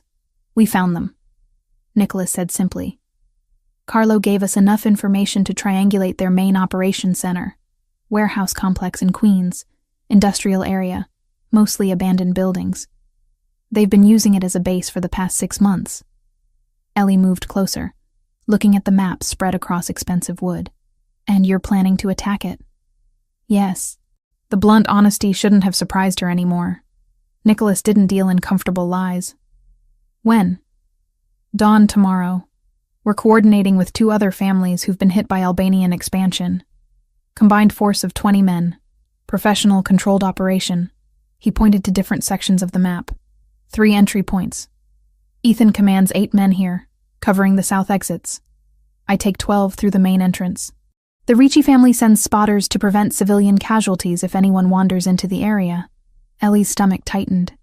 She'd known violence was part of his world, had witnessed the aftermath with the warehouse fire. But this was different. This was premeditated, planned, strategic warfare happening in her city while regular people slept. People are going to die, she said quietly. Probably. Nicholas met her gaze directly. Albanian combatants who've been trying to kill me, who've been threatening you, who've attacked my operations and injured my people. Yes, some of them will likely die tomorrow. And you're okay with that? I'm necessary with it, he corrected. There's a difference. I don't enjoy violence, Ellie. I don't take pleasure in it. But I'm willing to use it when other options have been exhausted. We've tried economic pressure. We've tried negotiation through intermediaries. They responded by escalating, by making this personal with that message at the warehouse. They're not interested in backing down, so we force the issue. Ellie circled the table, looking at the maps from different angles. What about police? FBI? Why not just give them this information and let them handle it? Because federal investigations take months. Because Albanian leadership would scatter before warrants were issued. Because by the time the system worked, if it worked at all, they'd have relocated and reformed elsewhere. Nicholas's voice remained calm, factual. And because this isn't about justice in a legal sense. This is about power, about sending a message that coming after us, after you specifically, costs more than they're willing to pay. So it's revenge. It's consequence, Nicholas said firmly. There's a difference. Revenge is emotional, disproportionate. Consequence is measured, strategic. We're not going there to murder everyone we find. We're going to capture their leadership, specifically Arben Krasniki, and force terms. Make him understand that continued hostility means total war with multiple families, which he cannot win. Ethan cleared his throat softly. Boss, we should review the timeline. Give us a minute. Nicholas interrupted, still watching Ellie. Ethan nodded and retreated to the kitchen, giving them space. Nicholas came around the table to stand closer to her. I know this isn't your world. I know it seems brutal and wrong by the rules you grew up with. But it's the reality of the situation we're in. The Albanians won't stop because we ask nicely. They won't stop because it's the right thing to do. They'll stop when continuing becomes too expensive, when they understand that their survival depends on leaving us alone. And the people in that warehouse? Ellie gestured at the maps. The ones who aren't leadership? The guys just following orders? They'll have opportunity to surrender, Nicholas said. This isn't a massacre. It's a targeted operation. We want Arben alive. We want his lieutenants alive if possible. Anyone who drops their weapon and steps back walks away. But anyone who fights back will be met with appropriate force. Appropriate force. Such clinical language for violence and death. Ellie looked at the maps again, at the careful planning that had gone into this operation. She thought about the past weeks, about the bounty on her head, about seeing her face spray-painted on a burned warehouse wall, about living in constant fear, constantly looking over her shoulder. Her entire life collapsed because she'd noticed a red wire. I don't want innocent people hurt, she said finally. Neither do I. That's why we're doing this at dawn, when the area is empty. That's why we have spotters to keep civilians away. That's why the plan is capture and negotiate, not indiscriminate violence. But if they fight back, then we defend ourselves with lethal force if necessary. Nicholas didn't flinch from the truth. I won't ask my people to die to protect men who are actively trying to kill them. That's not reasonable or realistic. Ellie crossed her arms, feeling cold despite the warm apartment. I hate that this is happening. I hate that it's necessary. I hate that I understand why you're doing it. You can hate it and still accept it, Nicholas said quietly. The two aren't mutually exclusive. I've been doing this for 15 years, and I still hate most of it. But I do what needs to be done to protect my family, my people, and now you. She looked up at him, at the exhaustion in his eyes, at the weight he carried so carefully. Be careful tomorrow. Come back. Something softened in his expression. I will. I have reasons to come back now. He kissed her forehead gently, then returned to the maps with Ethan. Ellie watched them plan for another hour before retreating to her room, unable to witness more. She didn't sleep that night, just lay in bed counting seconds, waiting for dawn. The apartment was empty when she emerged at 7. Nicholas and Ethan had left hours earlier, taking most of the security detail with them. Only one guard remained, stationed outside the front door. Ellie made coffee and waited, every minute stretching into eternity. The call came at 9:15. Ethan's voice, terse and professional. It's done. We're heading back. Boss is fine. Ellie's legs nearly gave out with relief. She sank onto the couch, phone pressed to her ear. What happened? Full debrief when we get there. 30 minutes. He ended the call. Those 30 minutes were the longest of Ellie's life. She paced the apartment, unable to sit still, replaying every terrible possibility. When the front door finally opened, Nicholas walked in, followed by Ethan and 3 other men, all of them looking like they'd been through hell. Nicholas's suit jacket was gone. His white shirt had blood on the left sleeve, torn fabric revealing a bandage underneath. His face was smudged with dirt and what might have been gunpowder residue. But he was walking, talking, alive. "You're hurt," Ellie said, already moving toward him. "Graze. Bullet caught the outside of my arm." Ethan field dressed it. "I'm fine." Nicholas caught her hands before she could touch the wound. "It looks worse than it is." "Sit down. Let me see it properly." He didn't argue, just settled onto the couch while Ellie retrieved the first aid kit Ethan kept stocked. She carefully cut away the field bandage, revealing a long, shallow wound along his bicep. The bullet had torn skin and muscle but missed anything vital. It had been cleaned and dressed competently, but she redid it anyway, needing to do something useful with her shaking hands. "Tell me what happened," she said while working. Nicholas winced slightly as she applied fresh antiseptic. "We went in at dawn as planned. Initial entry was smooth, minimal resistance at the perimeter. Most of their force was concentrated inside the main building. We cleared the outer structures first, gave everyone opportunity to surrender. About half did. The others retreated to defend the central office where Arbin was coordinating." He paused while she wrapped fresh gauze around his arm. "The fighting was intense for about 40 minutes. Close quarters, limited sightlines. Ethan's team secured the south exits, prevented anyone from escaping that way. My team pushed through the main corridor. Eventually we cornered Arbin and his top 3 lieutenants in the office. Standoff for 10 minutes while we negotiated terms. He surrendered. He saw reason," Nicholas said dryly. "Representatives from the Vitale and Ricci families were there as witnesses. We made it clear this wasn't just about me. This was 3 Italian families united against Albanian expansion. Fight us all and lose everything or accept terms and walk away intact. Arbin's not stupid. He was outnumbered 3-1 with no escape route and no reinforcements coming. He accepted terms." Ellie finished securing the bandage and sat back. "What terms?" "Complete withdrawal from Manhattan and Bronx territories. No operations, no claims, no presence. They return to their established areas in Queens and stay there. In exchange, we don't pursue further action against their organization." Nicholas flexed his arm carefully, testing the bandage.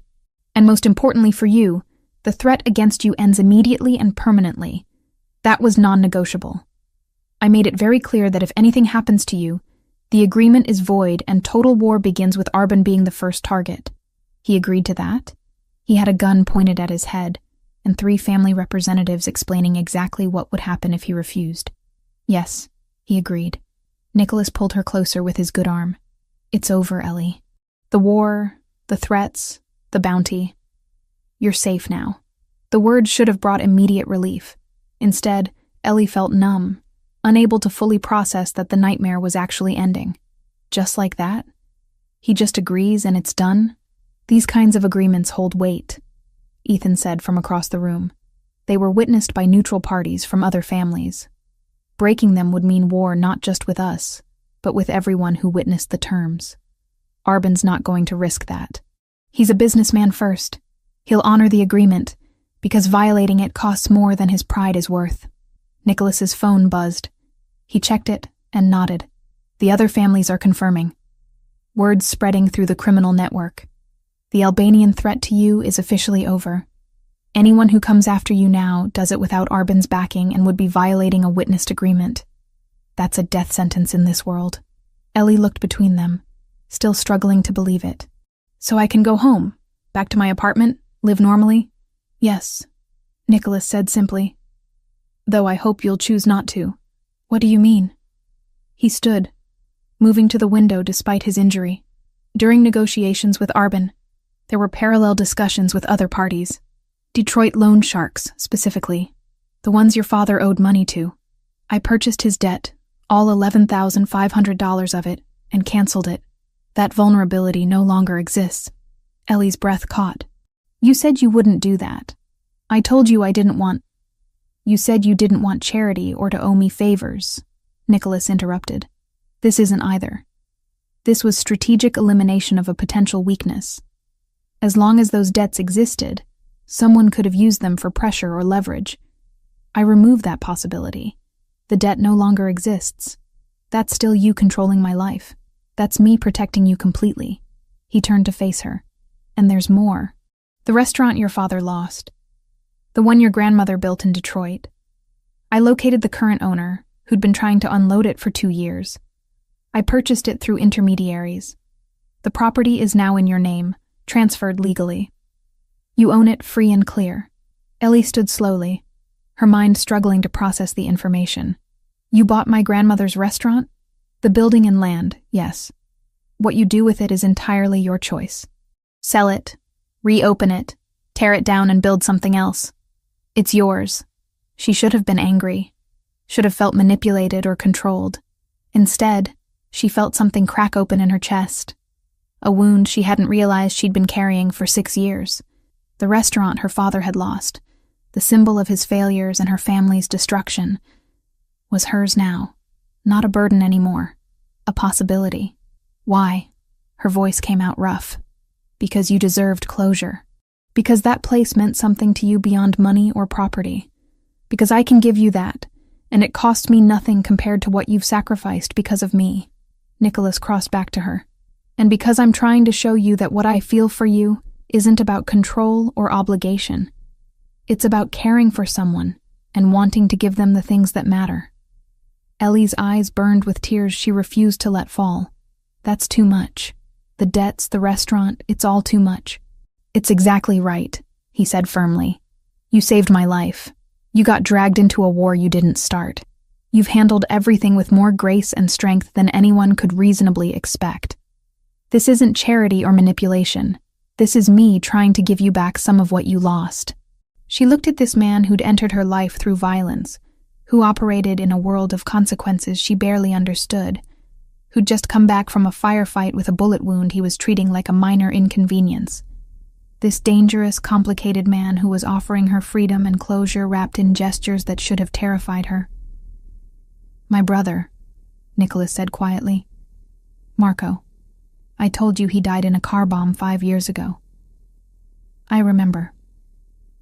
I never found who ordered it. Never got justice or revenge or even understanding.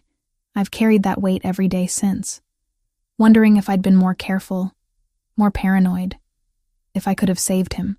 His dark eyes held hers.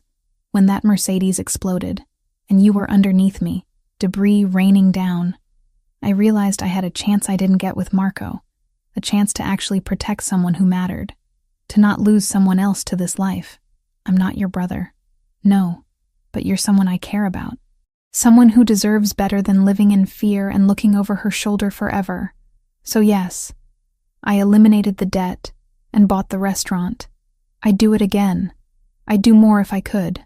Ellie reached up and touched his face, feeling the roughness of stubble, the warmth of living skin. Thank you. For all of it, even though it terrifies me how much power you have to change my life with a few phone calls. That power only matters if I use it to help, not control. Nicholas covered her hand with his. I'm not trying to own you, Ellie. I'm trying to free you. She believed him. Maybe that was naive, maybe dangerous, but she believed the sincerity in his voice and eyes. So it's really over? The Albanians, the threats, all of it? It's over. You're safe. You can go back to your apartment if you want. Resume your life.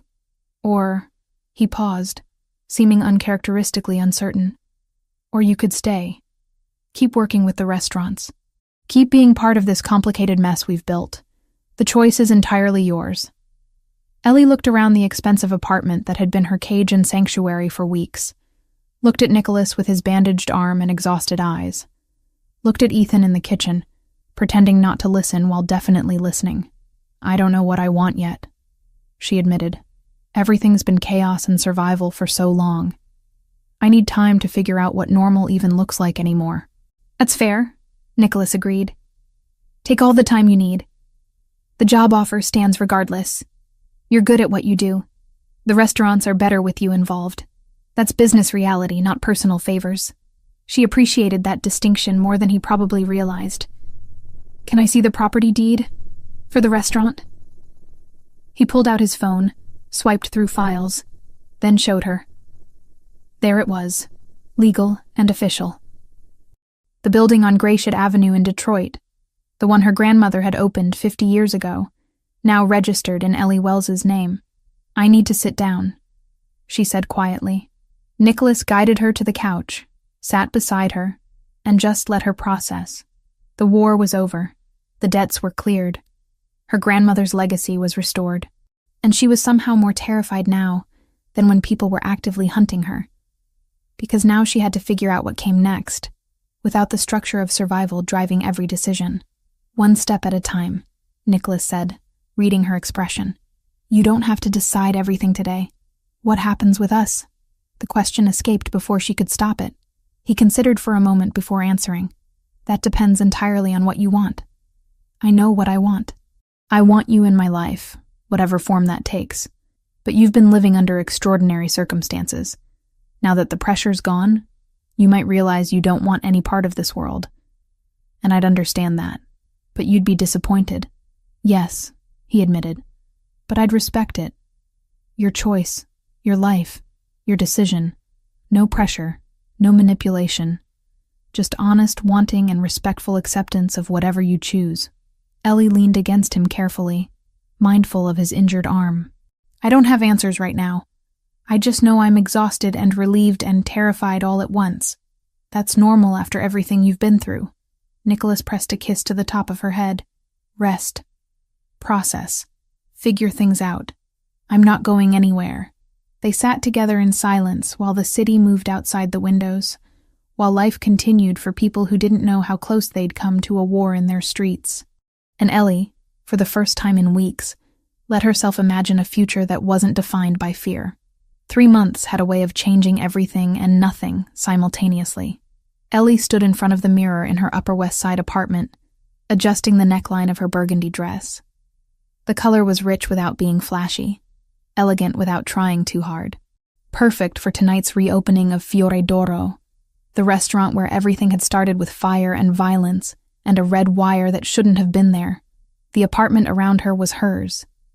Actually hers, paid for with salary, she earned directing culinary operations for 3 restaurants. $2,800 a month in rent came out of her bank account like clockwork. No favors, no strings, just honest work compensated fairly.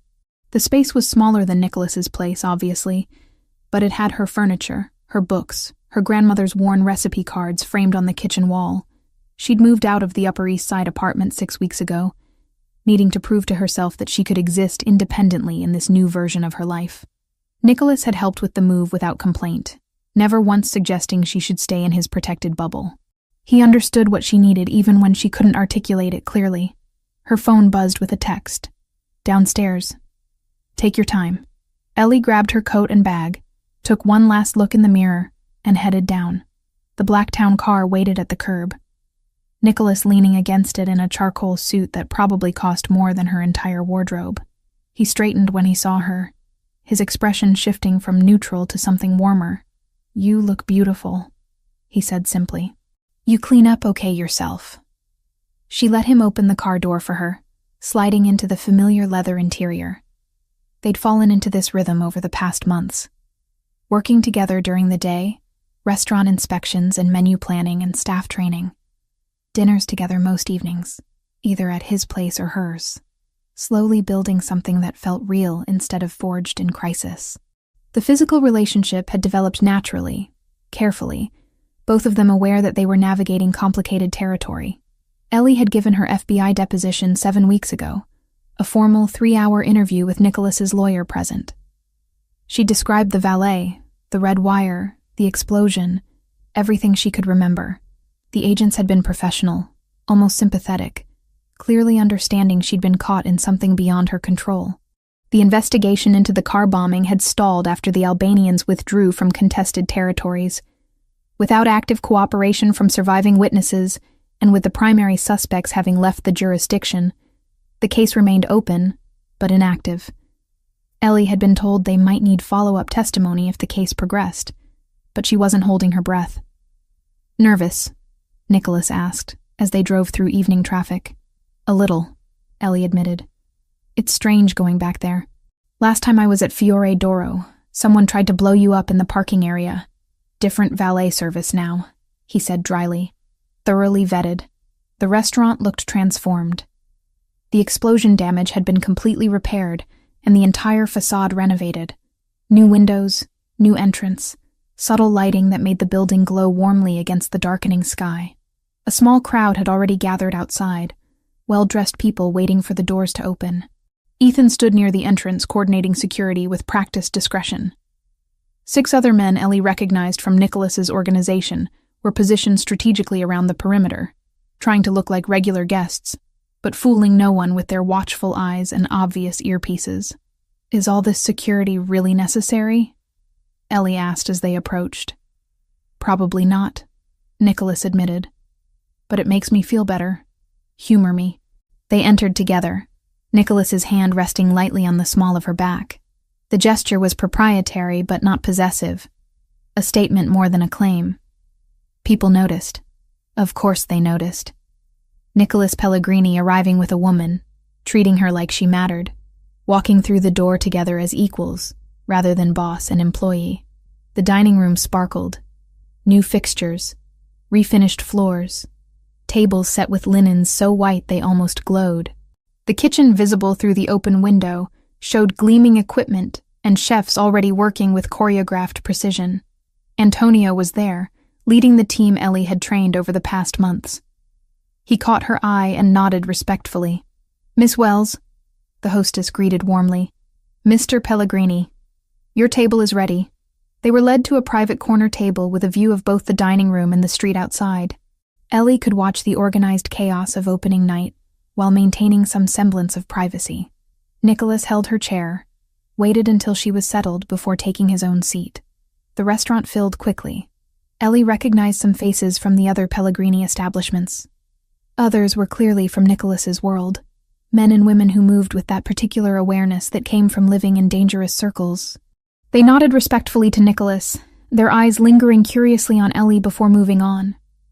No one approached the table, no one interrupted. "They're speculating about us," Ellie observed quietly. "Let them speculate." Nicholas poured water from the carafe on their table. "What we are is our business, not theirs." "And what are we exactly?" He looked at her directly, his dark eyes serious. "We're 2 people who found each other in the worst possible circumstances and decided to build something real anyway. We're partners, equals. Whatever labels you want to put on it, that's the foundation." A waiter appeared with wine, the good stuff from the reserve list Ellie had personally curated. They went through the ritual of tasting and approving, then ordered dinner.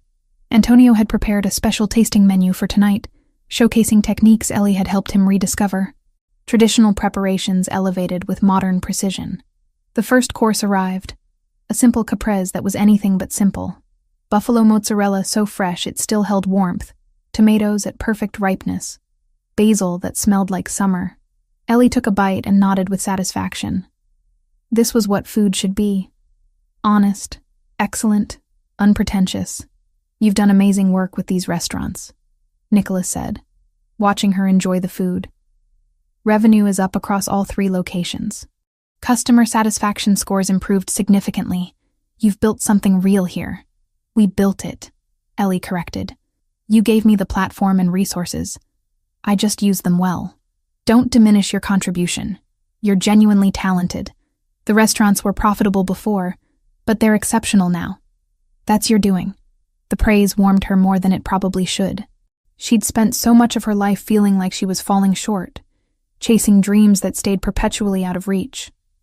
These past months had been the first time she'd felt truly successful at something that mattered. Between courses, Nicholas reached into his jacket and produced a cream-colored envelope. He set it on the table between them, not offering it yet, just letting it exist there. "What's that?" Ellie asked. "Something I should have given you weeks ago, but the timing never felt right." He slid it across the white tablecloth. "Open it." Ellie picked up the envelope carefully, feeling the weight of quality paper. Inside was a single document, folded once. She opened it and read, her breath catching as the words registered. Property deed. The address on Gratiot Avenue in Detroit. Her grandmother's restaurant. The one her father had lost. The one Nicholas had purchased weeks ago. But the document was dated yesterday. Transfer of ownership from Nicholas Pellegrini to Ellie Marie Wells. "You already told me you bought it," she said, voice tight with emotion. "Weeks ago. I bought it, yes. But it's been in legal limbo while we handled the paperwork properly. As of yesterday, the transfer is complete. The property is legally yours, free and clear. No mortgage, no liens, no strings. You own it outright." Ellie stared at the deed, at her name printed in official legal text. The building her grandmother had opened in 1973. The place where her mother had grown up, where her father had worked before addiction destroyed everything. The symbol of her family's rise and catastrophic fall. Now it was hers. Not a burden anymore. A possibility. I don't know what to say. Her eyes burned, but she refused to let tears fall in public. "You don't have to say anything. It's yours to do with as you please. Sell it if you want. Reopen it if that interests you. Demolish it and build condos. The choice is entirely yours. I'm giving you the property, not expectations about what you do with it." Why? The question came out rougher than intended. Why do this? The debts were one thing, strategic elimination of vulnerabilities. But this is personal. This is my history, my family, my pain. Why invest in that? Nicholas leaned forward, his full attention focused on her. "Because that restaurant represents everything you've overcome. Your grandmother's courage coming to a new country. Your family's hard work building something from nothing. Even your father's failures. They're part of the story. That building holds your history, good and bad. You deserve to own that history instead of being owned by it." He paused, seeming to choose his words carefully. "My brother Marco died 5 years ago. Car bomb, just like they tried with me. I never got closure. Never got justice or even understanding. I've carried that weight every day since, wondering if I could have prevented it somehow." His eyes held hers, raw honesty in his expression. "When you pulled me away from that Mercedes, when you saved me from the same fate, it changed something. Made me realize I could actually protect someone who mattered. Could prevent loss instead of just mourning it. You gave me that chance. This restaurant, clearing your father's debts, these are ways of honoring that, of showing gratitude not with words, but with actions that matter." Ellie's throat tightened. She'd known about Marco, but Nicholas rarely spoke about him directly. Hearing the pain in his voice, understanding how her instinctive action 3 months ago had meant more than just saving a life, it recontextualized everything. "I don't know what I'll do with it yet," she said quietly, folding the deed carefully. "But thank you for seeing what this means, for not just throwing money at problems, but understanding what actually matters. You're welcome." They finished dinner slowly, savoring each course. Antonio had outdone himself. Every dish was technically perfect, but more importantly, it had soul.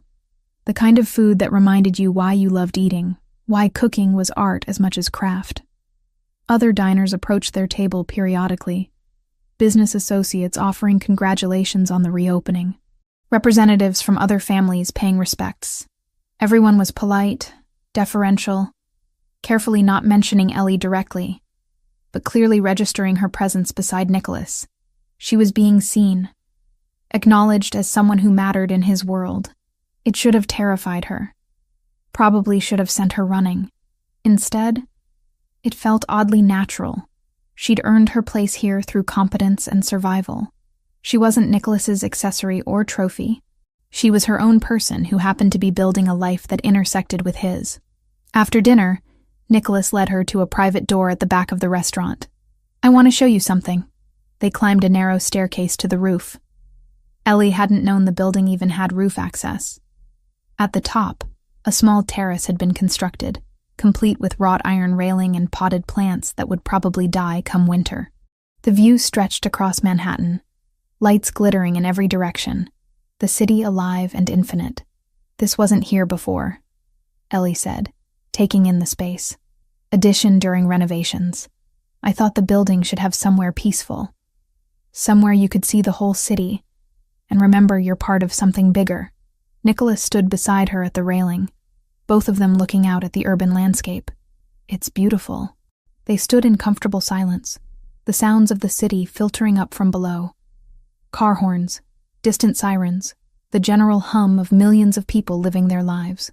Ellie thought about how different her life was now compared to 3 months ago. Different from a year ago. Different from any version of the future she'd imagined for herself.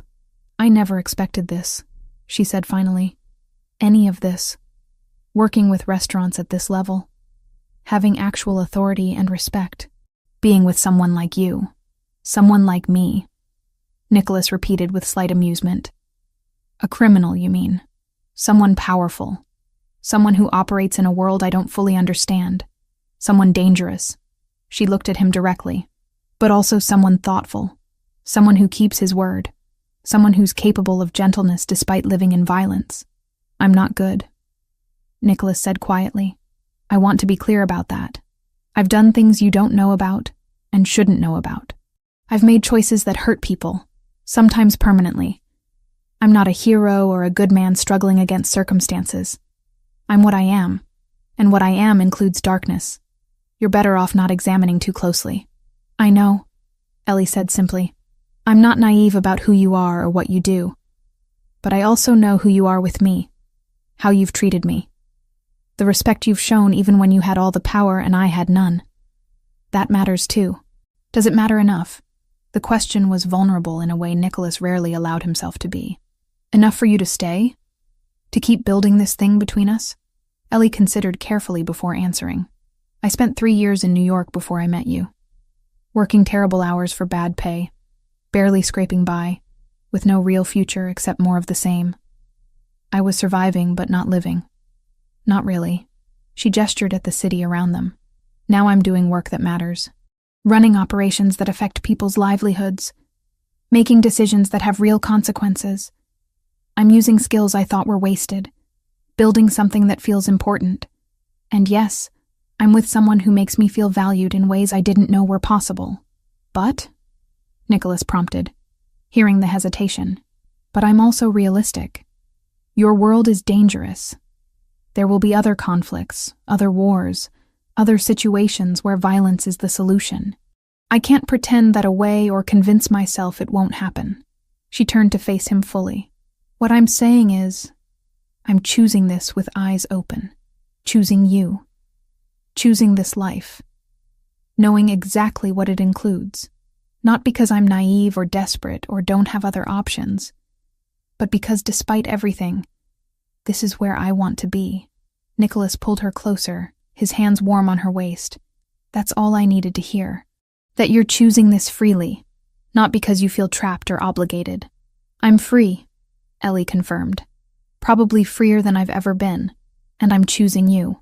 He kissed her then, slow and thorough, like they had all the time in the world. When they finally broke apart, both slightly breathless, the city continued sparkling around them, indifferent to the small human moments happening on a rooftop in Manhattan. We should get back down, Nicholas said eventually. People will notice we're gone. Let them notice. But Ellie smiled, taking his hand as they headed back toward the stairs. The restaurant was still full when they returned, the reopening celebration continuing successfully. Ethan gave them a knowing look but said nothing, just continued his quiet supervision of security. Antonio sent out a complimentary dessert, his way of showing appreciation for Ellie's training. Everything moved smoothly, professionally, exactly as a successful restaurant should operate. They left together near midnight, the last guests departing with satisfied expressions. In the car heading back uptown, Ellie held the property deed carefully, thinking about Detroit, about her grandmother, about the complicated legacy now literally in her hands. I might reopen it, she said quietly. The Detroit restaurant. Not right away. Maybe in a year or two, once I have more experience. But I like the idea of bringing it back. Honoring my grandmother's vision properly. Whatever you decide, I'll support it. Nicholas's hand found hers in the darkness of the car. You don't need permission or approval. Just know that whatever resources you need, they're available. Not charity, investment in something worthwhile. Ellie squeezed his hand, accepting the offer for what it was. Partnership, trust, mutual investment in each other's success. The car dropped her at her apartment building first. Nicholas walked her to the door, kissed her goodnight, promised to see her tomorrow for a scheduled meeting with suppliers. Normal things. Regular relationship things. The kind of ordinary moments she'd wondered if she'd ever have again during those first terrifying weeks. Upstairs in her apartment, Ellie set the property deed on her kitchen counter beside her grandmother's framed recipe cards. Past and present, failure and redemption, all of it sitting together in the space she'd built for herself. She made tea she didn't really want, just needing the ritual. Through her windows, the city glowed with endless lights, millions of lives intersecting and diverging in patterns too complex to track. She was part of that pattern now. Not just surviving in the margins, but actively participating, building, creating something meaningful. 3 months ago, a car had exploded because she'd noticed something wrong. That moment of instinct had destroyed her old life completely and irreversibly. But it had also opened doors she'd never known existed, given her opportunities she'd never have found on her own, connected her with someone who saw her value when she'd felt invisible. It wasn't a fairy tale. Nicholas wasn't a prince, and she wasn't a rescued princess. They were two complicated people who'd found each other through violence and chosen to build something real from those ashes. It was messy and imperfect, and sometimes morally complicated. But it was honest. It was theirs, and it was the life Ellie Wells had chosen with eyes wide open. She finished her tea and prepared for bed, already thinking about tomorrow's meetings, next week's menu revisions, the 1,000 small decisions that made up her new normal. Outside, the city never slept. Inside, for the first time in longer than she could remember, Ellie felt genuinely at peace with where she was and who she'd become. The future remained uncertain, still dangerous in ways she couldn't fully predict, but she'd learned something crucial over these past 3 months. She was strong enough to handle whatever came next, smart enough to navigate complicated waters, brave enough to choose difficult paths when they led somewhere worth going. And that knowledge, more than safety or security or any promise of protection, was the gift Nicholas Pellegrini had really given her. Not rescue, not salvation, just the opportunity to discover exactly how capable she'd always been, waiting for circumstances that would force her to prove it.